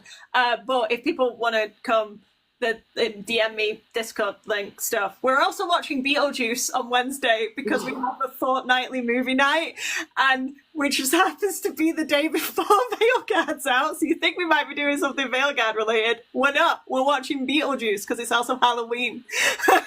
Yes, I get distracted by Solus's shiny head because that's where the secrets are, people. So yeah, if people want to come to things, there's events in the server that we're doing because I like to do things. I'm so bad at the self-promo bit. I just want to talk about Dragon Age and not promote my page. There you go. We're doing things. Are you coming? You don't have to, but we are doing things if you're free, Andy. Oh, yeah. I'm definitely going to come to the presentation. I just have to check what... That should be fun. It's I've seen snippets. I'm getting tired. So it should be fun. It's a nice little community. Everyone's really lovely, and Ditto's done all the like Veilguard emotes that I'm using for my stream as well, with all the different characters. So my entire Twitch stream is all Veilguard emotes now. That's amazing. So it's been a really nice space, and it's a really lovely community. I think we're up to like 220 people now in that space. That's awesome. Yeah, I love hanging out in there. It's great. Plug for Sarah's Discord. Everyone should join because it is great to hang out in there. It's not all solar villains, but it is in the rules that it is so it's a soulless positive space. So no one's coming in and bashing my Eggman. Send me a DM. If you want a link to the Discord server, just send me a DM. I knew nothing about Discord until like 3 months ago when someone on here said that they wanted to watch me stream the City Elf Origins. And I was like, I'll give streaming a go, sure. And I'm figuring it out. But if you don't understand things, yeah, just DM me and I'll send you links. I have got a link in my bio, but it never works. Ever. So just DM me. My DMs are always open to any Dragon Age people. Dragon Age questions, Dragon Age things. DM me. It's fine. Cool. I think we're getting to a rappy kind of up point, unless there's anything else that we haven't talked about. I have food on the brain. You can go and get food. We have been talking a long time. Sorry again about the technical stuff. I literally didn't realize that my phone wasn't charging until it was on, I think, 2%, and then it just died. That happens to me all the time, and like half the charging cables I have don't work. Yeah, same. And I was trying to find them, and then my husband really helpfully had put the cable away that I was using earlier on the charging pack, and I was like, "Where's the cable, Phil? Where's the cable, Phil? Where's the cable, Phil?" So, yeah, I think we won't do another one of these. I'm on vacation. I'm going to use the American word, not holiday. And the 9th of November, I'm on vacation for like a week. So maybe after that, we'll give people a month of playing the Veilguard, and we'll try and do an end of year special or something. Oh yeah, we're having a Christmas party in the server as well, where we're going to play like Jackbox games, and I'll do some kind of quiz or some nonsense. But yeah, we'll try and do another one of these if people want to. I would love to. That would be great. Yeah, thanks again. Oh, never mind. Sorry. I was just going to say thanks for talking. Oh. Yes. My question I actually had a food related question. Go for it. You've got food on the brain. It's good. Is anyone interested, if I just did videos on like nutritious gaming snacks, would anybody be interested? Because I have a few. I do try to think about like making sure I eat fiber and nutrients and minerals and all that. So yeah. I do have a few tricks up my sleeve.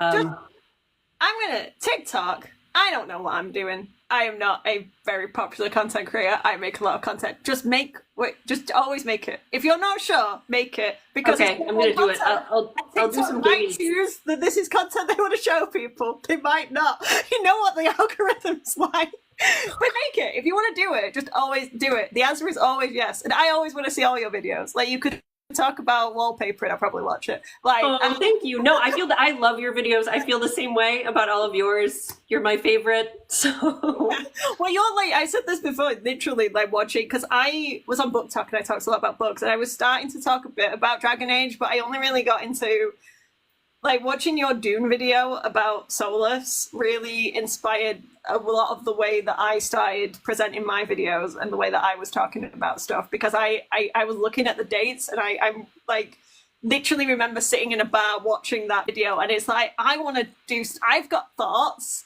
I should talk more about my thoughts because this is really cool. So yeah, like literally you inspire me every time I watch your videos. They just tingle my brain in the bestest way, and I love this community and everything. It's great. Oh my gosh, thank you so much. That means so much. That's like the best thing I can hear, I think. Yeah. That's amazing. Always make what you want to make. Because at the end of the day, it's like me going from Dragon Age to books to the D&D. You are always the most authentic self if you're making stuff you want to see. And people just want to see you talking about things that you're passionate about. You've got a community that cares about you. And it's weird because it's like when I was streaming last night. God, I'll talk about this for a couple minutes. I kept thinking that people were watching my Twitch streams because I was playing Dragon Age and people want to see Dragon Age. And then we ran out of Dragon Age. So I went through the lore map, and then we ran out of like the iceberg, and then we went for a quiz. And there's still 15 people watching me because this community seems to actually genuinely like watching us like talk about these things that we love. And I'm so grateful every day for these people who have been so welcoming and so generous in this community, and I'm just so grateful to be a part of it and to add my little thing to it. So yeah, I just want to thank people who are here, who engage in my content, who are on Twitch, who are on the Discord, wherever you are. Like, thank you so much, because it really makes me so happy to just be here and talking about this stuff. So, yeah. But yeah, anyway, I'm going to not cry on the internet today. I think I'm not going to cry today.